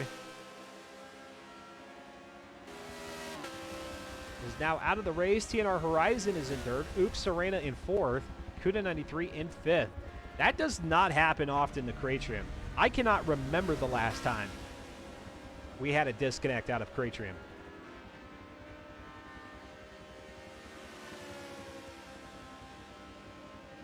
I don't know that it's ever happened. And that's too bad for Cratrim, too, because Cratrim was trying to improve upon his week 1 performance, where out at Sonoma, Cratrim finished 4th, and then at Monza had finished 2nd, so that was a good finish at Monza, but trying to get 3 P3 finishes here in week number 2, I think if I know how to do math, would have made the week 2 performance worth more points. Let's go back to Oops Serena, who, as a result of Cratrim's falling out, has moved up to 4th and is challenging TNR Horizon here for 3rd. Let's go back. I didn't get a chance to go to the replay, but let's go back to when Oops Serena did get around TNR Horizon here at turn number 2. Actually, was it at turn, was it Fear the Fun? It was Fear the Fun. It was not TNR Horizon, but it was getting around Fear the Fun there for Serena. And actually, Serena was in front of Fear the Fun, coming off the mountain straight, and then they went side by side a little bit coming out of turn number 2, with Oops Serena able to secure it. And Fear the Fun also out of this race. Means that this battle here for 3rd has cleared up a little bit for Oops. And certainly for TNR Horizon, who will be challenged a bit less here, because unless Kuda 93 is able to pick up the pace, Kuda 93 might be soon on their own racing island. And then you got Patches, Riley, Barney, Audrek, Soul Motion Fire, and Modern Weapon back there from 7th to 10th. Those drivers, I don't think will be able to catch up with Horizon here in 3rd.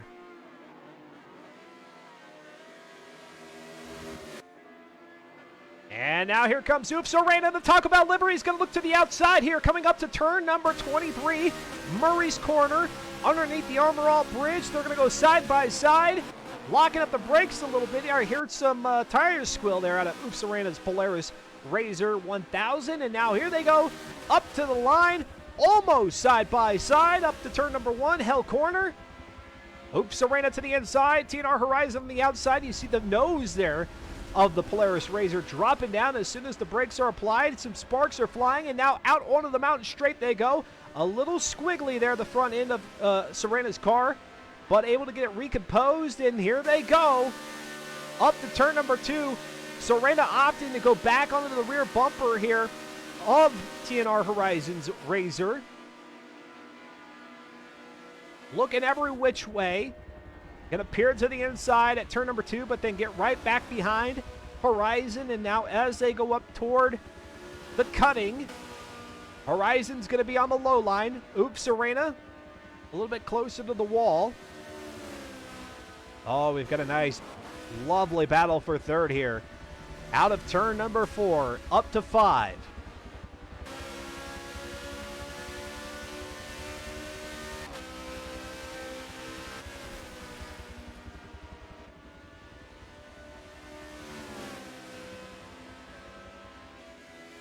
Eight and 9. Off to the right, McPhillamy Park here as you try to avoid the wall. Oh, they didn't even come close to the wall. Landslide, what's going on? 3 DNFs? What happened? Yeah, we had a twofer there in Cratrim and Fear the Fun. Cratrim, we hardly ever, if ever, see get disconnected. And it's not because Cratrim voluntarily disconnected. Cratrim was running in third. We were watching Cratrim in third position. And then, poof, like that was gone. And then Onion, yeah, Onion had the issue coming out of turn number 1 on lap 1, hitting the wall. And then Fear the Fun, I don't know. He'll tell us something about AMD drivers or something like that. I don't know. Down the Conrad straight, up to turn number 20. I'm kidding, Fear. Don't get mad at me.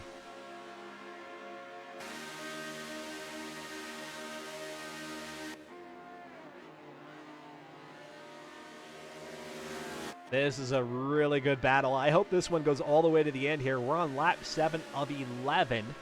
That 12th lap that you see there in the upper left, just disregard it. It doesn't exist. It's a fantasy lap. And I'm just a fantasy commentator.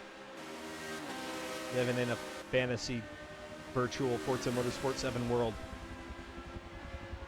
Was that... Never mind. We'll let that reference go.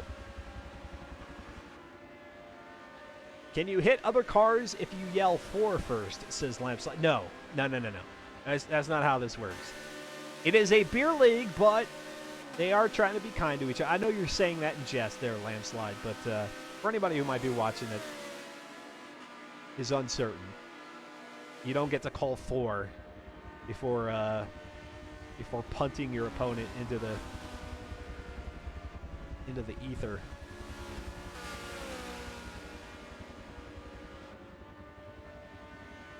Keeping the camera right here through the cutting once again. Oops, Arena up to 3rd position now.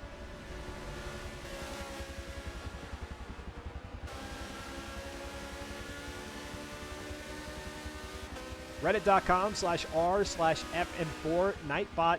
Well, actually, I take it back because now I've changed it. It's not Nightbot anymore. It's my own Twitch tag there. Dropping the link for you in the chat. Click that.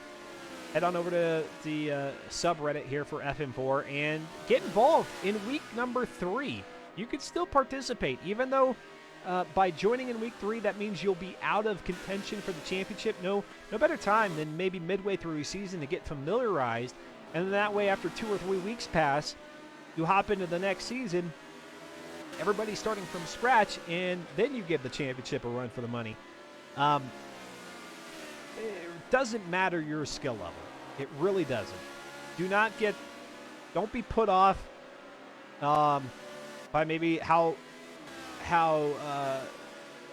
OP, as they say in the gaming world, overpowered some of the drivers may appear, because you'll notice we've got our first and second place drivers that are, yeah, they're well out there. But then from Oops Arena on back here, you've got this big mid-pack that has formed, and it hasn't really relented. And here we are coming up on the start of 8 laps out here at Bathurst, a track that where if you said, hey, Dustin, where do you think the racing will be the least competitive, just because the nature of the track is going to split everybody up, I would have put Mount Panorama pretty high on there. And yet here we have, what is that, 6 or 7 drivers from 3rd on back to 9th. Right there. And then even if you don't find yourself mid-pack, well, guess what? We've got drivers who are learning the ropes, who are getting familiar with online racing, or maybe they have been doing it for a while, but they're just enjoying their time out here competing. You've got the backpack drivers. You've got folks who are our back markers here in FM4. But as long as you keep awareness of what's going on the track, and if you've got lead lap or quicker traffic approaching you from the rear, and you're giving them space to pass, it doesn't mean you have to just abandon all hope and drive yourself off the track to get out of their way. But if you give them a route to pass, that's all that is asked of you here in the Forza Spec Racing Series. Get involved, and then hopefully when we head into Season 49, Season 50, Season 51, 52, 53, whichever one of those happens to be the transition into Forza Motorsport, when things pick up around here, and I am certain they will. We've got 15 drivers here tonight. We had 15. 3 of them disconnected, but we got 15 here tonight. Just imagine when the new game drops. I'm telling you, there are going to be people lining up to participate here in FN4 because of how well established this league is, because of the format, how flexible it is. You might as well get your foot in now and establish a rapport, because when it comes to then saying, hey, we've got our returning drivers, and then we've got those who are maybe new that have to go to a wait list. Well, if you're a returning driver, and guess what? You're going to have a spot available to you to claim before it gets opened up to the larger crowd. You're going to have fun. Even if you have never even considered, even if you're a single player racer at heart, like I typically am, give it a shot. What's the worst that can happen?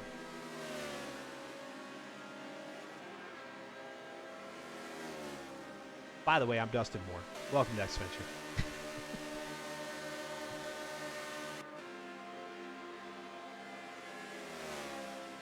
Penguin, Landslide, SDR Onion here in the chat.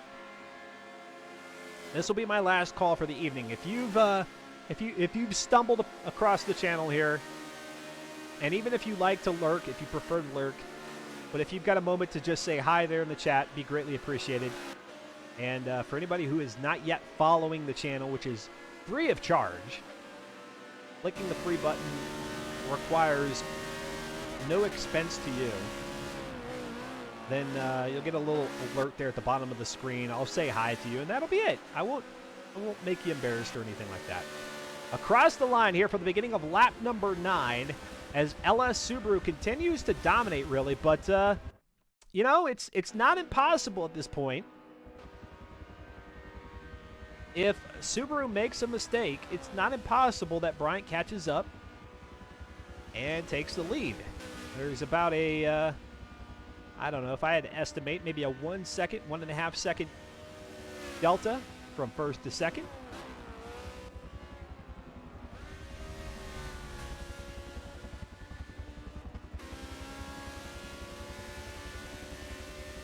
We can't see Subaru through the windy, twisty bits here to the top of Mount Panorama, up to McPhillamy Park, and the left-hander, the tricky left-hander, which I don't think I've seen anybody collide with. Now, that's not to say it hasn't happened, because we haven't been able to watch every single vehicle on the track, but as you can see there, Bryant gets by, leaving enough room for another Polaris Razor to sneak right onto the outside. Now, of course, there's nobody racing with Bryant, but if there was, they could have slipped in there. And same with Usarena there, leaving about a Polaris width separation from the wall. E300 here in Forza Motorsport 7. Of course, the vehicle changes, which means the performance changes from season to season. So it just so happens that they're dropping down even further here on the Forza Motorsport spectrum. 123 horsepower, 81 foot-pounds of torque, 1,586 pounds. I'm really kind of surprised by that weight. I mean, that's not far off from, like, Mazda Miata territory and such. I rattled off all the upgrades, but the notable ones here is that they've got race tires on the Polaris Razor, which is not typical. Usually they go with the Sport or, well, I guess that would be it, the Sport tires. But we get the race compound treatment here in Season 48. Curious to see what happens with the new Forza Motorsport, because as we've learned, they're going to introduce new tire compounds that can be exchanged during a pit stop. What flexibility or what limitations do they allow race organizers to set that dictate, you know, what compounds you can use, what compounds you might have to use over the course of a race? All these things, very interesting to see, and certainly these are details I think we're going to hear a little bit more about here as we head into the spring of next year for the new Forza Motorsport title. If you missed it a few minutes ago, it's actually more than a few minutes ago, I've got a special announcement here at the end of the broadcast that if you are a fan of the Forza franchise and you like to watch racing here on Twitch TV, I've got something that is coming up here that I'd like to share with you all. And so hang out with us here. We'll finish up the race in the next lap and a half. We'll talk to drivers in our driver spotlight. I'll let you know what that announcement is, and then I'll preview what's ahead here in the next week on the channel. Can you guess? I don't think you could guess this one, Onion. You're a pretty good guesser, but I don't think you could get. I don't think so. You could try, but I don't think you will. Running through the field, LS Subaru, who is going for 4 consecutive victories and 7 consecutive championships. You heard me right. It is insane. 7 consecutive championships here in the Forza Spec Racing Series. So that would be a good guess. That's an informed guess there, Onion, but you're wrong. I need the Family Feud buzzer. That's a very good guess, but you're wrong.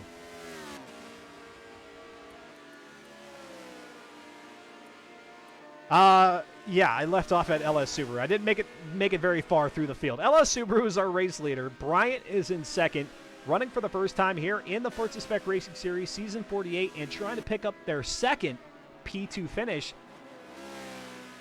and 4th top 3 finish here in Season 48. Oof Serena here, we're watching her, has a terrific run right now in the Taco Bell liveried Polaris Razor, with TNR Horizon back in 4th position. And then in 5th is Cuda93, Patches Riley, Audrex, Modern Weapons, Slow Motion Fire, and LS Barney has made it back up into the top 10. Barney just not having a good run out here at Bathurst at all. Weisenmitten in 11th position, and sadly that's where I have to stop because we've lost quite a few of our drivers now at this point. We've lost Born as Ghost. That's a 4th driver here in this 4th race of the season. We lost Cratrium. Tragically, was in P3 and then just poof vanished, which we kind of equivalent to a blown motor in the real world. And then Fear the Fun also having a great run, and SDR Onion Too Many Eyes, who went out early after colliding with the wall at turn number 1 in the opening lap. Across the line goes our leader and Bryant in 2nd position. And then, oops, Serena. Here comes TNR Horizon. The white flag has dropped. He's going to announce a Mario Kart League. That would be cool.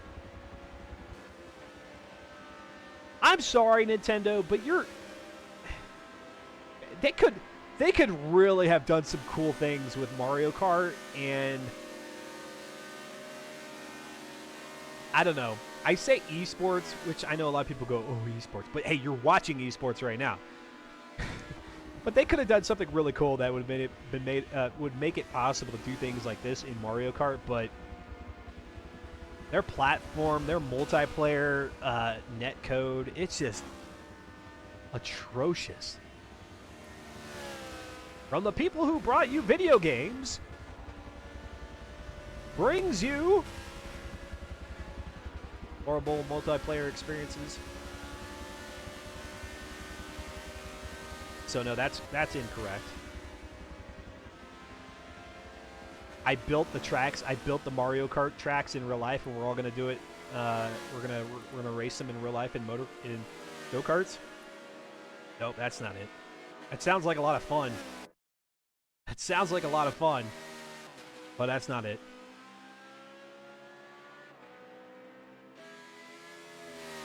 They have a built-in tournament system, but the online is so bad. Well, the online's so bad, but then is there even a way to properly broadcast it either?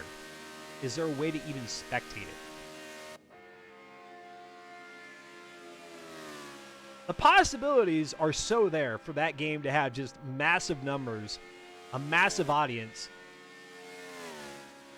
for a Mario Kart League, but it's just squandered time and time again.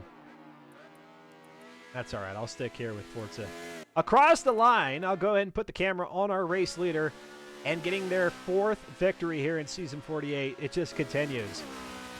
When will it end? LS Subaru with the win in his home country here in Australia. Bryant in 2nd. Oops, Serena looks to hold on to 3rd. That's going to be an awesome, awesome finish here for Oof Serena after finishing 8th out at Lime Rock, which 8th is not that bad, but going from 8th to 3rd here in the same week is an awesome pick me up there in terms of points.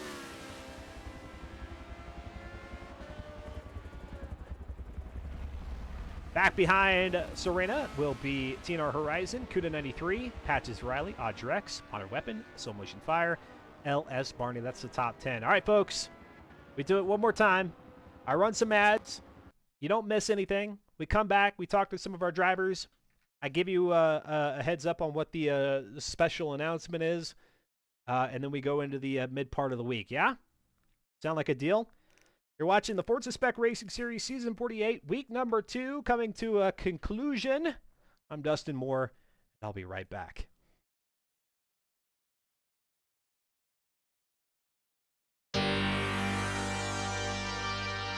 Make those emotes dance!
Hey, I'm Dustin Moore, and yeah, week 2 of Season 48 in the Polaris Razor has concluded. We'll go ahead and talk to some of our drivers here in the spotlight, but a reminder, I'll be back next week, same time here on Tuesday, 8 p.m. Eastern, with week number 3, which does mark the halfway point and then beyond, because we'll do the first race, then the halfway point happens. It just happens. There's nothing celebratory. There's nothing momentous about it. It just happens, and then we go into the second race of the evening, and that's the start of the back half. Our race toward our triumphant race toward the finale in week number 5, that 9th and final race out at Circuit de Catalunya National. All right, to the driver spotlight we go, where we've got LS Borny. Your name has changed here in Discord. LS Barney joins us in the driver's spotlight. Barney, finished in 7th out there at LS. LS. It's your own sponsored track out there at Lime Rock, LS Lime Rock. Finishing 7th out there with the rally cross involved in the Polaris Razor, which you're racing for the first time here in week number 2. Not so great out at Mount Panorama. Yeah. The first race, I could have been up there and on the podium possibly, but around lap 3, I think I just clipped that tire wall and it spun the car around, and I lost like 4 or 5 positions. And then after that, it was just kind of trying to just force my way back up towards the front of the pack. And then out at Bathurst, it's just I clipped one of the walls, sent me into the next wall, and destroyed the car. So I had to go into the pits and try to make up as much time as I could, but eventually just ended up finishing the race in, what was it, P8, I think, P9. Yeah, I think you did break into the top 10, which is good. I mean, sure, we lost a few drivers in that race that helped shorten the field, but able to recoup some points there despite the disappointing performance. What would you chalk that up to? Is that just unfamiliarity with the car at this point? Maybe because it is your first foray here in week number 4 or in season 48 that you got some learning to do with the vehicle, or was it just trying to be aggressive with it? I'd say it's a little bit of both. It's just a new vehicle. I haven't really touched it all. Yeah. I didn't practice for this track any, Yes. and Team no then practice. yeah, trying to just get past patches and CUDA. I think I just pushed it a little bit too hard and just sent it into the wall. All that said, of your experience here in week number 2, what's your overall sentiment with the vehicle? I know some drivers have had a tough time with it, and they're probably already ready for it to be over with here, season 48. But I don't know, a couple of races under your belt, maybe an opportunity to improve here in week number 3. What are you thinking about the Polaris Razor at this point?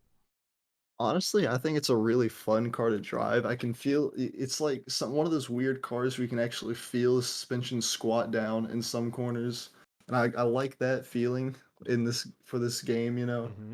So as I can just feel it a little bit more than most other cars. So I honestly enjoy this car. It's just I had a little bit to get my head around when it comes to trying to keep it from oversteering on me. All right, so you mentioned, and we're talking with LS Barney here in the driver's spotlight at the conclusion of not only race number 4 of the season, but race 3 and 4. You had mentioned clipping tire walls. It was kind of the bane of your racing existence here tonight.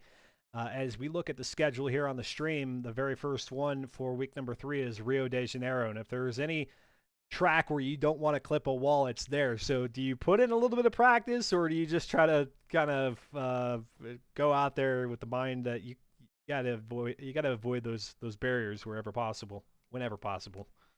Honestly, I think most of my practice is probably going to be going into Homestead. I think I have a Mm. chance at winning there if I pull out the wheel. Yeah. But yeah, I think Rio is probably going to be a difficult one. Though maybe if it'll be easier for these things since they're so small. But yeah, it might still be a bit difficult. Well, I do want to caution you on behalf of the organizers here of FM4 Slow and Company that Homestead is not what most would expect. This would be more of the apron slash the pit lane roads of Homestead. Oh, so this isn't like the actual oval? Not the banked corners. No, not the banked oval. Oh, that's awful. Who decided that? Scrap it. Get Suzuka in the wet in there Yeah, now. Stat. replace it now. making an executive decision here at week 2.5 is LS Barney. I mean, as long as Dustin says it should be fine with slow. Yeah, if I change it on the schedule on the stream, that makes it have to be true, right? Like the slow can't possibly go in conflict with what is displayed on the broadcast. I mean, clearly you have executive power here, so I don't. I have no such thing. All right, Barney. Let's see. We got Penguin rooting you on there in the chat, but let me throw out a fun question here. Gosh, I should have written a bunch down, and I've been meaning to do this more as a part of like wrapping up the night, but I don't know. What's your go-to snack? What's LS Barney's go-to snack? You really got the hunger pains going. Maybe it's a weekend night. You don't have to worry about getting up for work the next day. So you're just like, man, I'm gonna pig out on what? Pringles. Definitely Pringles? a whole can of Pringles. What flavor? Flavors? Um, I've been eating a lot of barbecue recently. I actually have a barbecue Pringles can in my trash can right now. and and when Pringles does those silly like and flavors or whatever, those concoctions that they release every so often, do you go hunting for those? Are you searching for those to see what they taste like, or are you just a traditionalist with the classic flavors? I mean, I'll try them, but I rarely find any new flavors. I think Ah, the only new flavor I've ever seen is the roasted garlic or something like that, and that was awful. hmm. Roasted garlic. Yeah, it sounds good, but you're saying it wasn't that at all. It wasn't the case. Yeah, no, it tasted like burnt. Good. Okay. Well, hey. Anytime I spot a Pringles, I'm gonna consult you to make sure, or I'm gonna at least go to you for advice on whether or not I should if they're worth the purchase. Of course. Lamslide is throwing out there that you should be saying unnamed chip company because you're not yet sponsored. You're putting free promos out there. Oh, of course. Well, I mean, if they want to sponsor me, I wouldn't complain. A few cans every month or so would be good. But what if they say, well, LS Barney, hear us out. We really need to get the sales on the roasted garlic up. We get it. It's not your favorite, but that's the only flavor we're going to let you put on the side of your vehicle. Are you still game? I mean, it depends. Am I getting free roasted garlic, or am I getting free other flavors? Man, that's a question from a sellout if I've ever heard one. Because listen, if I'm getting free roasted garlic, that's just giving me stuff that I don't want. Oh, okay. So you're saying if they're saying that there's free roasted garlic involved, you're giving them the stiff arm and you're saying, go talk to Yeah, somebody else. yeah, I'm gonna have to try a little haggling, maybe at least barbecue. Okay, so since we've got on this conversation about Pringles and flavors, what is an LS Barney flavor that doesn't exist that you would advocate for? Oh no, pickle flavored. They haven't Honestly, had a that pickled sounds flavor? great. I don't think so. I've Oh. never seen one. Yeah, if they haven't done a pickled flavor, then they're really missing out. I've seen ranch, just not pickle. Yeah. Yeah. Okay. Very good. Uh Ghibli Giblet says yep, Ghibli I think is a fan of the pickle flavor idea. Um Roll for intimidation. I don't even know what Penguin's talking about. Just doing rolls and stuff. Got to rename Hold to on, LS Pringle. Oh, hold on. I'm pulling out my D20 right now. I'm seeing a roll. yeah. Oh, I rolled a well, natural 17. oh, roll for intimidation. That's what it means. Is we're talking Dungeons and Dragons. Roll for That's intimidation. exactly The what we're D20. talking. Got it. Penguin's a part of my D&D group, It. so I'm a little slow to catch on to these things, but I figure it out eventually. oh my gosh, Onion just showed me a pickle flavor Pringles in the Discord. Okay, so you go and you order them. You order like 10, and then you save the receipt and you email Pringles and say, hey, I'm a part of this low key virtual racing organization and I'd really love to be sponsored. Any driver who gets the first sponsorship in FM4 will have a big old Pringles party. Oh yes, that sounds like a great. We should all just get everyone to just at Pringles on Twitter. Just See harass if the heck one of out of us them. will. Eventually, they have to answer. Yeah, just be so relentless that either one of two things will happen. You'll get the sponsorship, or Pringles will use their poll to get you banned from Twitter. One of the two. Hey, listen, I mean, if I get banned from Twitter, that's not such a bad thing, is it? Yeah, I know. Yeah, to have less noise in our lives would probably be a good thing for a lot of us. But always great chatting with you, Barney. Like I said, you got Penguin here, kind of rooting you on throughout the broadcast. Anybody you'd like to shout out here for the evening? Other than Penguin, probably shout out to Bourne for giving me a good race in the first race. There you go. Keeping it Oh, simple. Yeah, go ahead. and shout out to Onion for choking it and giving me free positions on both races. There needs to be let's go ahead and bring this back to the Pringle conversation. Onion, too many eyes, the too many eyes onion flavor, and it's just like an overwhelming flavor of onion. I feel like that's just sour cream and onion though, isn't it? Or is it just sour cream and onion without the sour and cream? Oh, okay. Oh, That would that's be. fair. Yeah, sour cream and onion's pretty strong, pretty powerful. All right, I feel Barney, like pure. thanks. Oh, go ahead. I feel like pure onion would be a terrible taste. Yeah, well, Onion's committed that if one day they get a victory, they're going to eat a whole onion, and then we get to use it on the stream. We get to air it on the stream. So I'm holding out hope for that day. No thoughts on that whole onion. No, I don't think I'm. I think I'm good on the whole onion. All right, Barney. Great chat with you. Have yourself a wonderful rest of the week, and we'll look forward to seeing you next week, All right. next Tuesday. All right. There's LS Barney, and let's go ahead and bring in the other Lightspeed Esports team member. It's LS Subaru getting their 4th victory here of the season 48. It all started out at Sonoma and Monza, and then tonight getting a couple of wins out at Lime Rock with the Rallycross involved, and now here at Mount Panorama Bathurst. Subaru, did that go about as well as you expected? For the most part, yeah. I did make a couple of mistakes that had me that had my heart sink in my chest for a bit. At the dipper, I turned in a bit too early, and my car bottomed out, and it just went straight on into the wall. Hmm. Thankfully, I didn't get any damage from it, so all it was just losing about, I think it was like a second and a half to Bryant. And I kind of made another mistake at the dipper the next lap, where I kind of like slid a little bit.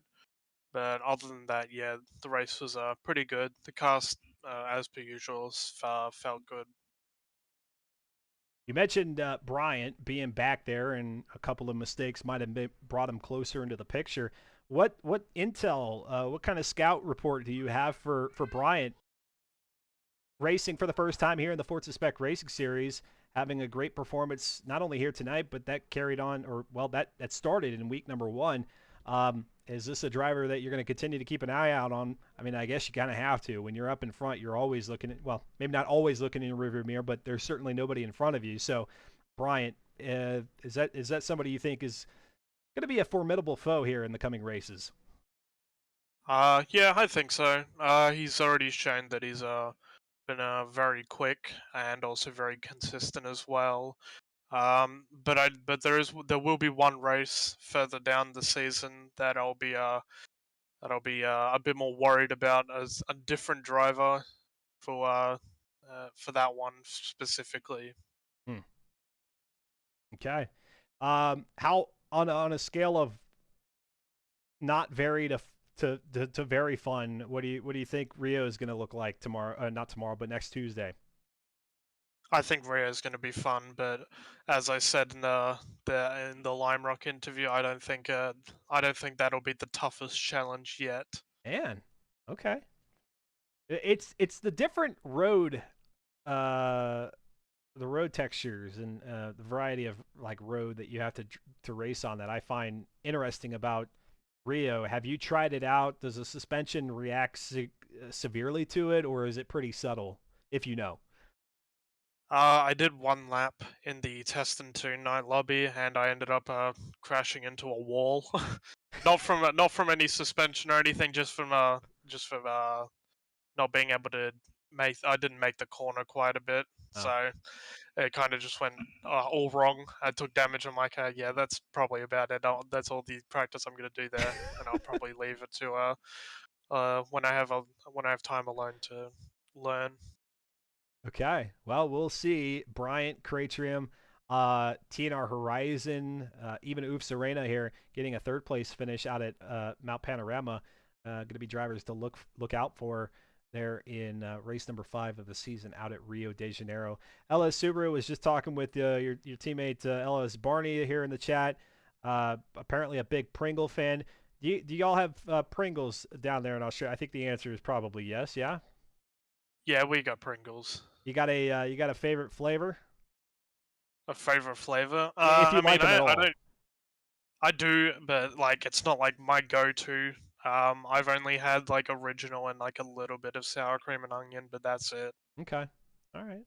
Just just go into the trusty flavors, not branching out to any of the crazy ones. Um, Yeah. what would be if you could binge? And I say if you could, maybe you do binge on these things. Maybe you have a special day of the week that is your day for snacks. What's your go-to snack?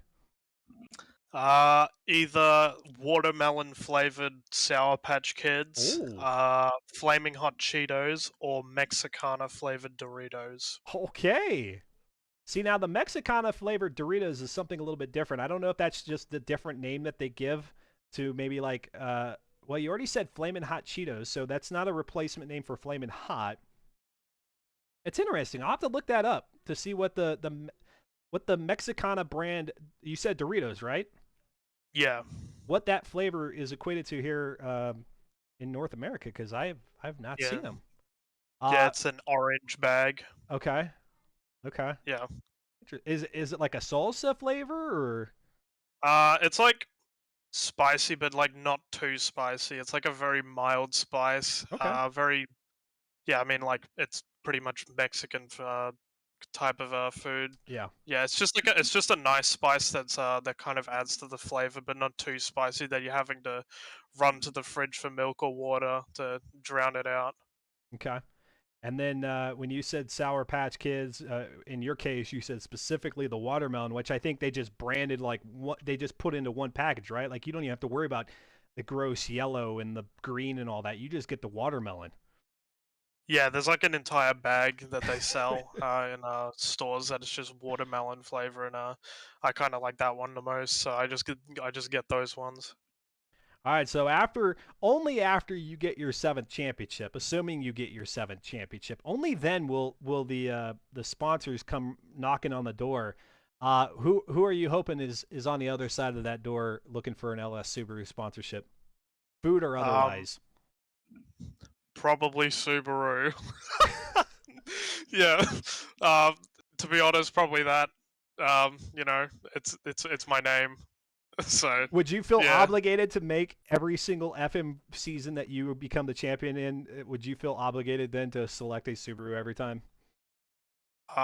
If I mean if that's my The stipulation. if if that's like the only thing I have to do, then I guess so. Like yeah. So if you're listening, Subaru, which I know you're not, but Subaru, look at this guy has won nearly 7 straight championships, and so theoretically, if this continues to play out, your car could be featured in FM4 for many seasons to come. Just think about it.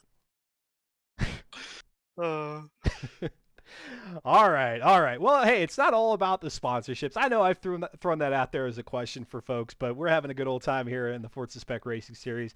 LS Subaru, commendable job, as pretty much it seems to be like always now at this point.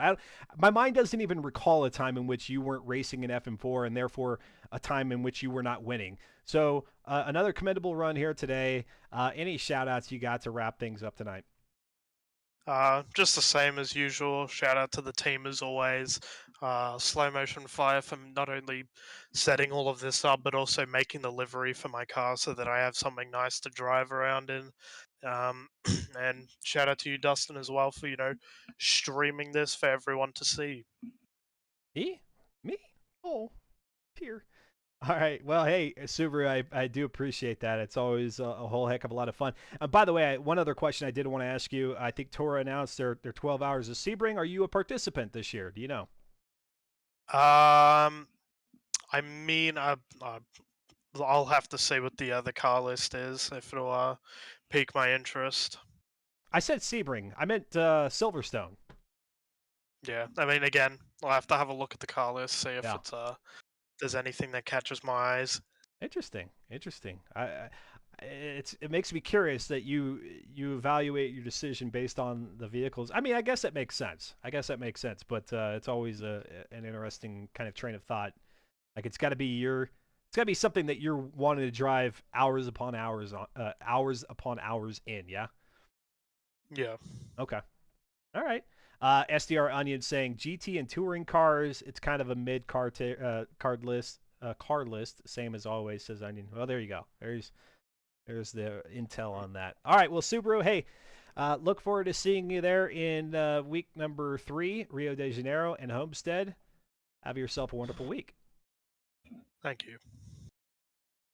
All right, SDR Onion is now in the driver's spotlight. SDR Onion, I was going to say it's been a rough couple of races for you here in week number 2. It was even kind of a little bit rough in week number 1. It looks like you got a 7th place finish out at Sonoma.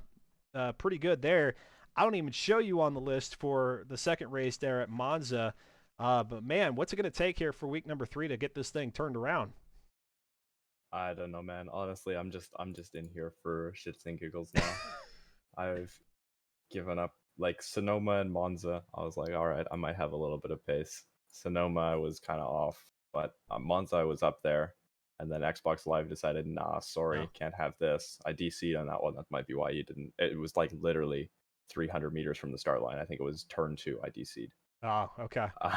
Yep. And then this week, like coming into the season, I was like, this is going to be my drop week. I will not drive good at these 2 tracks.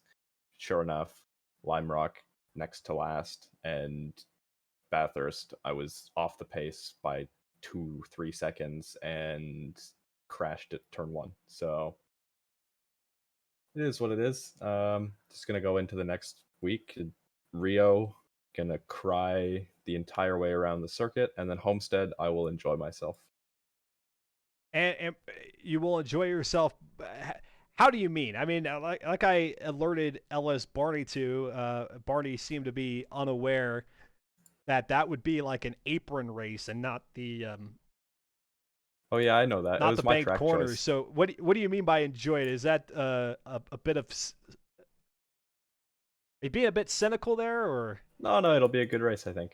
Okay. Landslide with the Liam K. Bog. So true. That's me right now.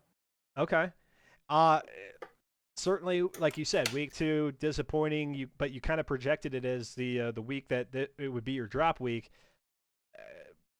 What kind of hopes and expectations do you have at Rio, though? I don't know. LS Subaru seems pretty confident that it's not going to be as bad as maybe another track on the schedule, but I don't know. It seems pretty complex complex to me. Rio full, not just even the short circuit, but the full track.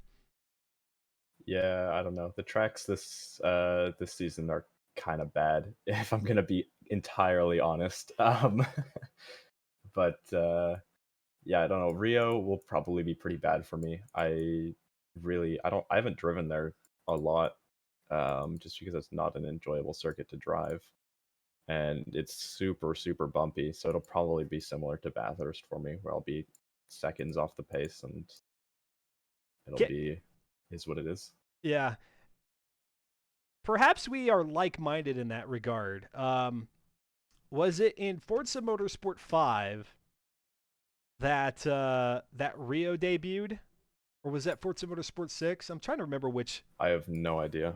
So that one came out as kind of like the title track. Like, I mean, the track that was the hero track for the launch of the game. It was spotlighted. It was put on the cover. I don't think it was on the cover, but it was basically, pardon me, the track that you started out in. Forza Motorsport 6, says Unku. Thank you, Unku. Yeah, it was also apparently in the original Forza Motorsport from 2005. That game. It was, but it was not that. It was different. It's not. Yeah. It's not what we have today. Yeah. And then, what was the other track that you brought up? Oh no. It wasn't a track that you brought up, but Bernese Alps. Are you of a similar mindset as I? That man, that fantasy track and Rio, they just don't jive with me. Bernese Alps, the full circuit, terrible. Yeah. The Stradplatz and club circuits are actually decent racing circuits. Okay. Not to say that Rio or the Bernese Alps are bad locations. It's just that the fantasy track, in my mind, is just not. It's not conducive to me to doing well at. I struggle. Yeah, they did a poor job of those ones. So they had Maple Valley, which is a great track, and it hasn't been changed since I don't know when it came into the game. But like I remember in FM3 there was that what was that the Camino de Viejo or whatever. Yeah, That thing, that was so sick. it was. There's like the 3 different tracks and then they all combined together. That was such Yes. a sick thing. I don't know why they got rid of that. That was the one fantasy track that I really thoroughly enjoyed, both from a racing perspective, but then also from a photography perspective. I thought I'd just throw that out there. Yeah. Are you a big Fujimi Kaido fan as well? Is that what game was that in? Gosh, I think that was 1 through 4. Yeah, I don't know. I've got the chat Oh here yeah, doing the yeah, fact yeah. checking It was for in. me. Oh yeah, that track was mid at best in Mid? FM3. Yeah, Oh, okay, mid at best. man. We're gonna have to get an FM4 driver tier list going. Driver tier list, like Well, rank I the mean, drivers. not ranking the drivers. I would never put us in a position of doing that. I'm just saying the drivers rank. I should have worded that better. An FM4 tier list of We did that. Forza tracks. We did that. Oh, we did that for FM7 tracks. We didn't do Okay. it for Yeah, all the tracks ever in Forza. yeah. No, all of them. Do the whole thing. Yeah, the results of that were the track list for last season. Yeah. Did we run the limos last season? No, we didn't. No, Oh my god. Whatever season season we before. ran the limos, that was the season that we used the best what's Okay. it called? Tracks. Gotcha. Because I'm all about consistency and questioning each of the drivers. Ghibli reminds me, are you a Pringle fan? Onion. No. No? I'm not. Are they too dry for you? Is it the texture? Is it the crunch? What is it? None of their flavors are good. Like the regular Pringles and the sour cream and onion Pringles are the only good Pringles. And that's just a fact. Anybody who says anything else is just wrong. Okay. Here's my. I mean, since you are on the other side of this Pringles conversation, saying that you're not a huge fan, I'll weigh in here and saying that my problem with Pringles is that you don't get enough flavor dust out of them. Like, you get done with a bag of Doritos, you got flavor at the bottom. You get done with a bag of I'm trying to think of other Cheetos and stuff. You get flavor at the bottom. Pringles, you don't get any flavor down there. It's just all baked into the chip, which is boring to me. Yeah, it's missing some wow factor. Although I haven't tried these dill pickle Pringles. They are in Canada. I might have to go pick some up. They sell them at the grocery store chain that's right by my house. I might have to go take a peek. Although I was there today, I didn't remember seeing them. Yeah. Okay. Cigar flavor. Okay, Ghibli. That's enough. This guy's throwing. Get him out of here. Get him out of here. Lamb saying jalapeno Pringle. Okay, and then by the way, Penguin is like spamming in a good way. I'm all for it, but Penguin is spamming in here emotes and saying that this is an accurate depiction of Onion right now. Can you describe the one that most accurately describes you? Or Currently, I'm feeling Liam K. Despair. That's the one that I sent. Not the twerking one. That's the one that I sent. The first one that I sent, Liam K. Despair. Okay. Oh, sad. Okay. Talking to you, I'm feeling I'm feeling like the clog Jimmy Twerk one that Lamslide sent. But after the racing, I'm feeling Liam K. Despair. Okay. All right. Well, I'm glad I could bring the hopes back up, and hopefully that motivation carries on through the remainder of the week. I mean, next Tuesday's a long way away, but if hopefully we can get you to get things turned around and figured out here with the Polaris Razor, that'll be awesome. Onion, so many eyes from SDR. Any shout outs here this evening? Shout out to my SDR teammates, Patches Riley and Kuda93. And shout out to Homestead Miami for hosting the only good race this season. Man, you seem to be infatuated with this apron race at Homestead. I don't know what to expect out of it. I don't know how good it's going to be, but you seem pretty pumped about it.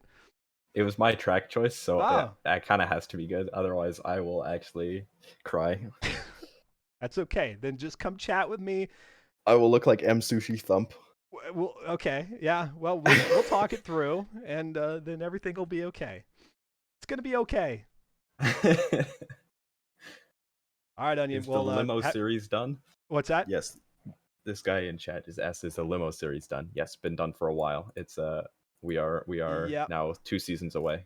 We raced a Yeah, we different had the car limos, last then we season. had the Raptors, and now we're in the Polaris Razor. Yep. Right, I didn't even really race the Raptors. I think I did 1 week of the Raptors. It was good. It was solid. We just didn't have enough drivers that like competed closely with one another. Like the field got stretched out pretty quickly in the Raptors, but that's kind of changed here with the Razor. Yeah. All right, Ford Devise. Well, F-150 Raptor. Devise is saying it's a good thing that the limos are done. So go ahead and hop back in, Razor. Be the 16th driver there in week number 3 out on the track. Yeah, I raced one race in the Raptor, placed 4th, and then proceeded to not race anything else. Okay. One Felt race different. was all it took. Devise saying, "You went for my Polaris." Oh yeah, I'm sure Subaru was like, "Yeah, Devise gave me the answer here for season 48." Who knows? Maybe Maybe they know each other. We Could never. be, yeah. You never know. You never know. You never know. Who knows who on the internet these days? You never know. All right, Onion. Discord updated. It's worse now. All right, buddy. I gotta get over to Slow Motion Fire. Otherwise, Yeah, go say hi to Slow. He's gonna slap me. Have yourself a wonderful weekend, and we'll see you next Tuesday. You as well. All right. Let's go ahead and wrangle in here. Slow Motion Fire. Slow Motion Fire, if you were a Pringle chip, what would you taste like? I don't.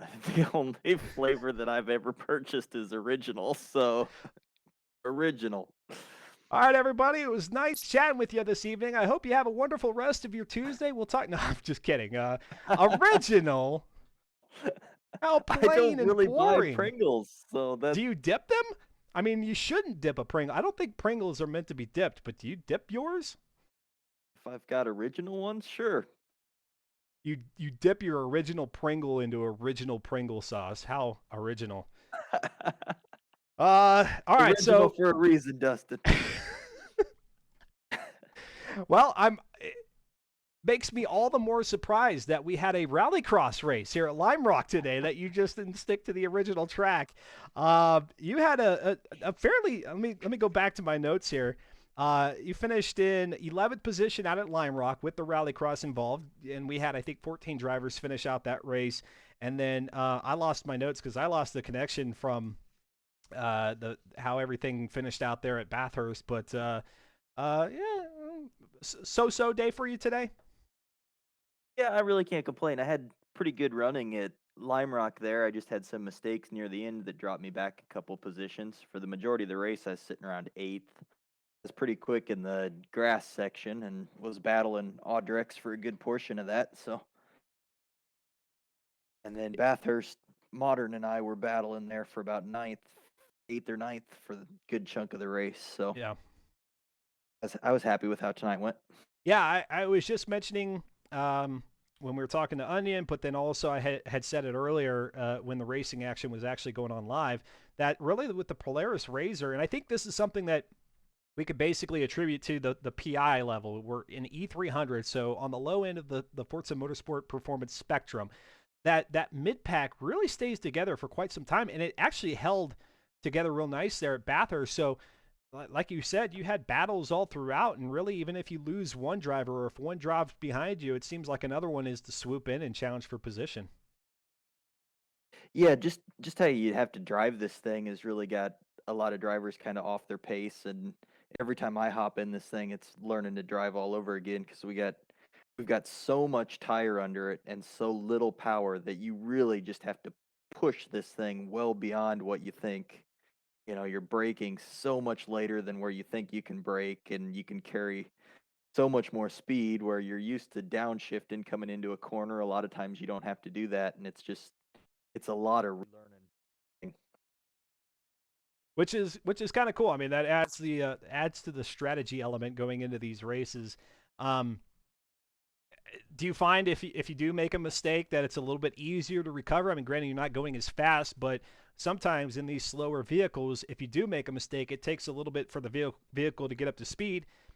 Here in the Polaris, a little bit lighter of a vehicle, so it seems like it gets back up to speed pretty quickly. So not as difficult to correct any errors, or am I wrong?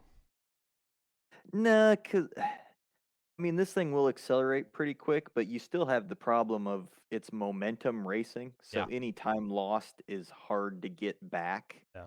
So you can get kind of up to speed and get moving again pretty quick, but fighting that time back is just kind of what every little mistake is just eats away at how you're running. So it's all about smooth, no mistake, Got to keep it going. Got to trouble-free keep it. race. Yeah. Yep.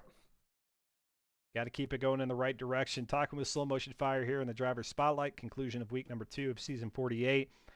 Let's go back to that Lime Rock race, the Rallycross. It's not something you guys do a lot. How do you think it went, and did you enjoy it, or was that something somebody else requested and you were kind of just along for the ride? Patches, I think Patches had been requesting that for a while, and we finally got into doing it. This was the first time we've run that layout in an official capacity, and I enjoyed it. I had a lot of fun with it. This game's getting to be however old it is, so Yeah. anytime you can mix it up and try something a little different and just add to it, something you've never run before, it always ends up being fun just to challenge yourself within this game again. Mm-hmm. Yeah, that's true. Wherever you could find some, add some variability to the formula to mix it up a little bit is always nice. Of course, like I had mentioned earlier in the broadcast, Forza Motorsport, the next title, apparently has different time of day and weather available at all tracks, so that will help increase the different variations that can be concocted here, not only for the FM4 series but for many different leagues. Rio de Janeiro, Subaru seems convinced that it's not going to be that bad. It sounds like Onion is okay with it, with the idea of going over there. I think I would bow out on this one. Myself, I like Rio. I think it's a fun track to drive, and it's again, it's a challenging It circuit. is. It really benefits you if you don't make any mistakes. Every little mistake hurts you. I think the racing is going to be similar to what we saw at Bathurst tonight, where if you get a little bit of damage on that back section of the track, that's the last thing you want because you got a long way back down to pit road. Yes. But the biggest problem I see with this is the curbing at Rio. This with the short wheelbase, what we've been seeing with drivers during practicing is if you don't have a soft enough suspension, it'll just pop that back in the air and you're backwards before you can catch it. Mm-hmm. Not only that, but I So think it getting- was you who brought up maybe getting done with qualifying out at Sonoma, or maybe we were done with Sonoma altogether, that there were some suspension nuances that could result in damaged suspension. Do we see that being a problem, and are drivers going to have to take that into consideration when driving their vehicle, but then also maybe with the setup and how they prepare the vehicle? We didn't see anyone have issue with it tonight with any of the curbing. So either everybody raised the ride height enough that it's to play it safe and it's not going to be a problem. Maybe it was just something with Sonoma that we're hitting a boundary. We'll find out going into Rio. Again, we didn't see it in practice running a few laps tonight. Nobody had issue with it. So we're kind of playing that one by ear. I myself went in and raised the ride height on the front, a little bit just to try and play it safe. So Okay. Very good. Well, it should prove to be an interesting midpoint of the season. Week number 3, race number 5 out at Sonoma, and then race number 6 taking place at Homestead. Barney was not in the know. Barney didn't have a clue that it was not the cambered oval, the what's the word I'm looking for? The banked oval of Homestead. What we're calling the flat track. Yeah. Barney was ready. Barney was ready to get the wheel out, a racing wheel. Oh, I think it'll still be good. Patches was able to pick up just a little bit of time running the wheel with the layout. So I think if you got one, it's worth breaking it out. Give it a go. Again, with so little power here, if you can be if you can be smooth, you're gonna pick up time. Yeah. Okay. Well, we shall see. Week number 3, 1 week from tonight, 8 p.m. Eastern, right here on Xventure. All right, Slow Motion Fire, since you said you're a big fan of plain Pringles, what's your favorite M&M flavor? Oh, peanut.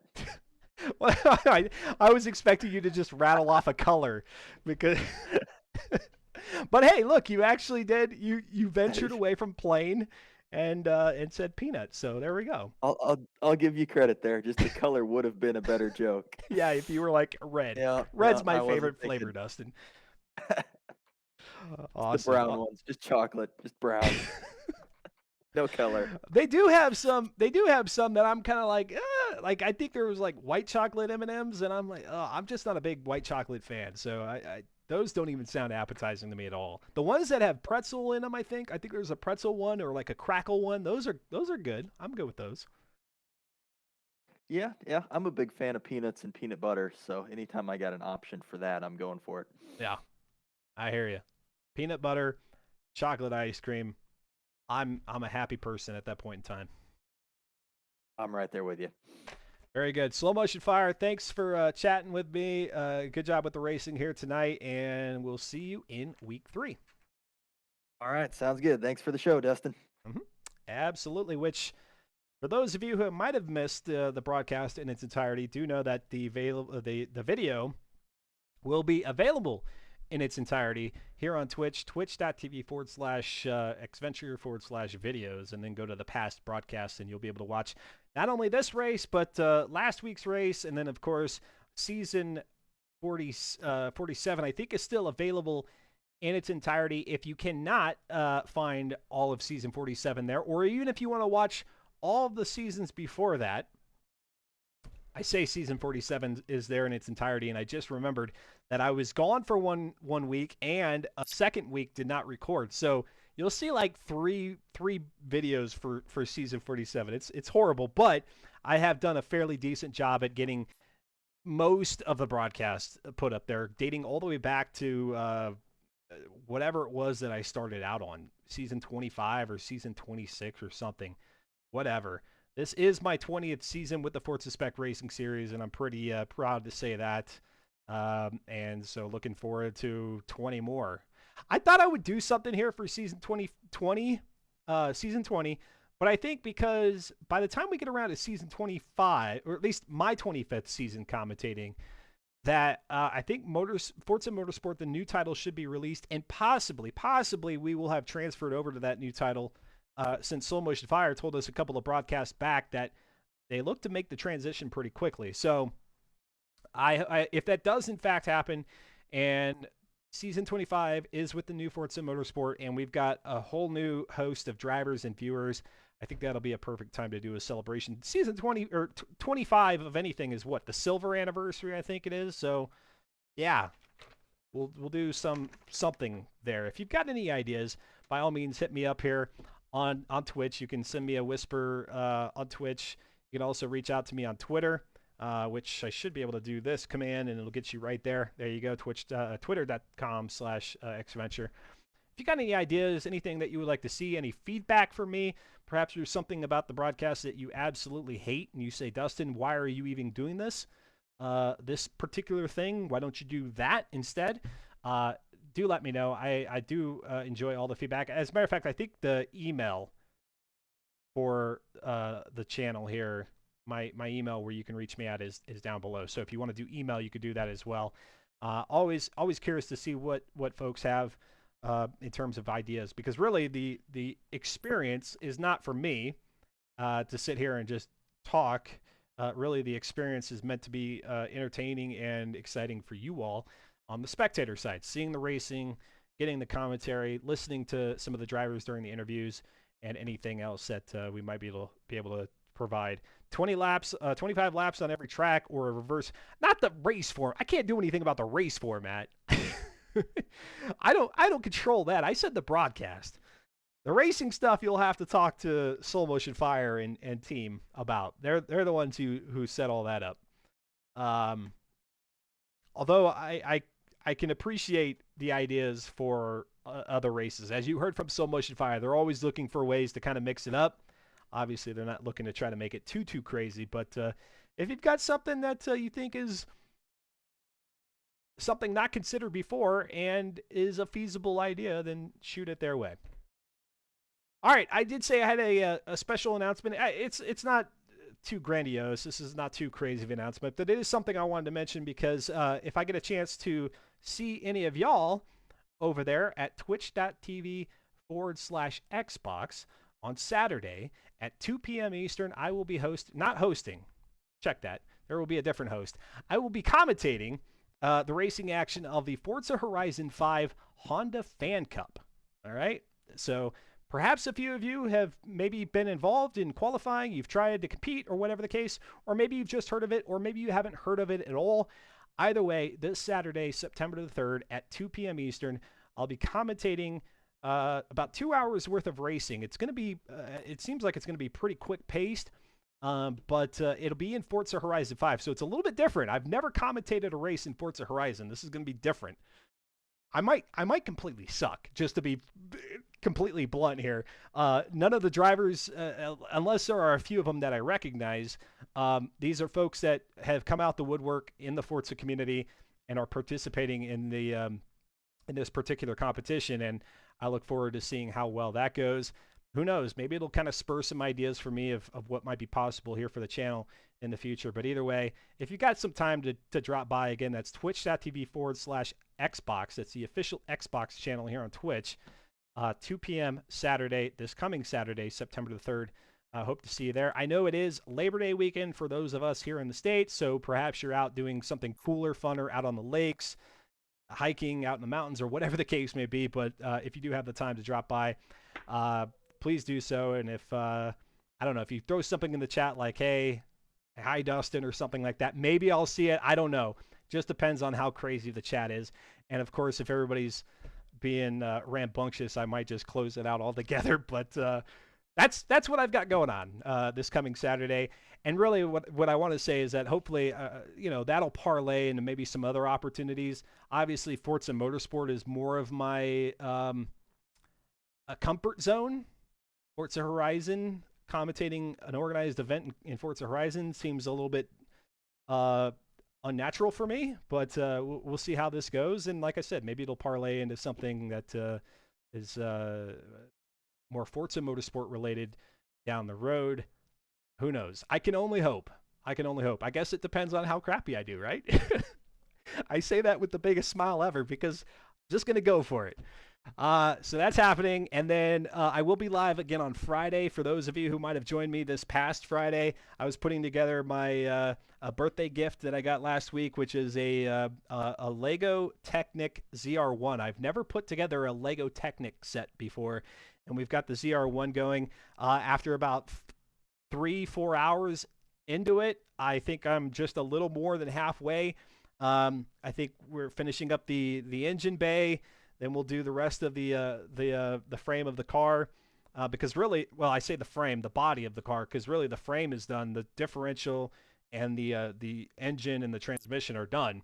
So really, it's just the body of the car is what we've got going on. So if you are interested in watching me put that together, I'll be live at what's that going to be? 3 p.m. Eastern on Friday, an early Friday stream for me, and then I'll be concluding that stream with a game called What Remains of Edith Finch. I always forget what the title is, but then it just dawned on me.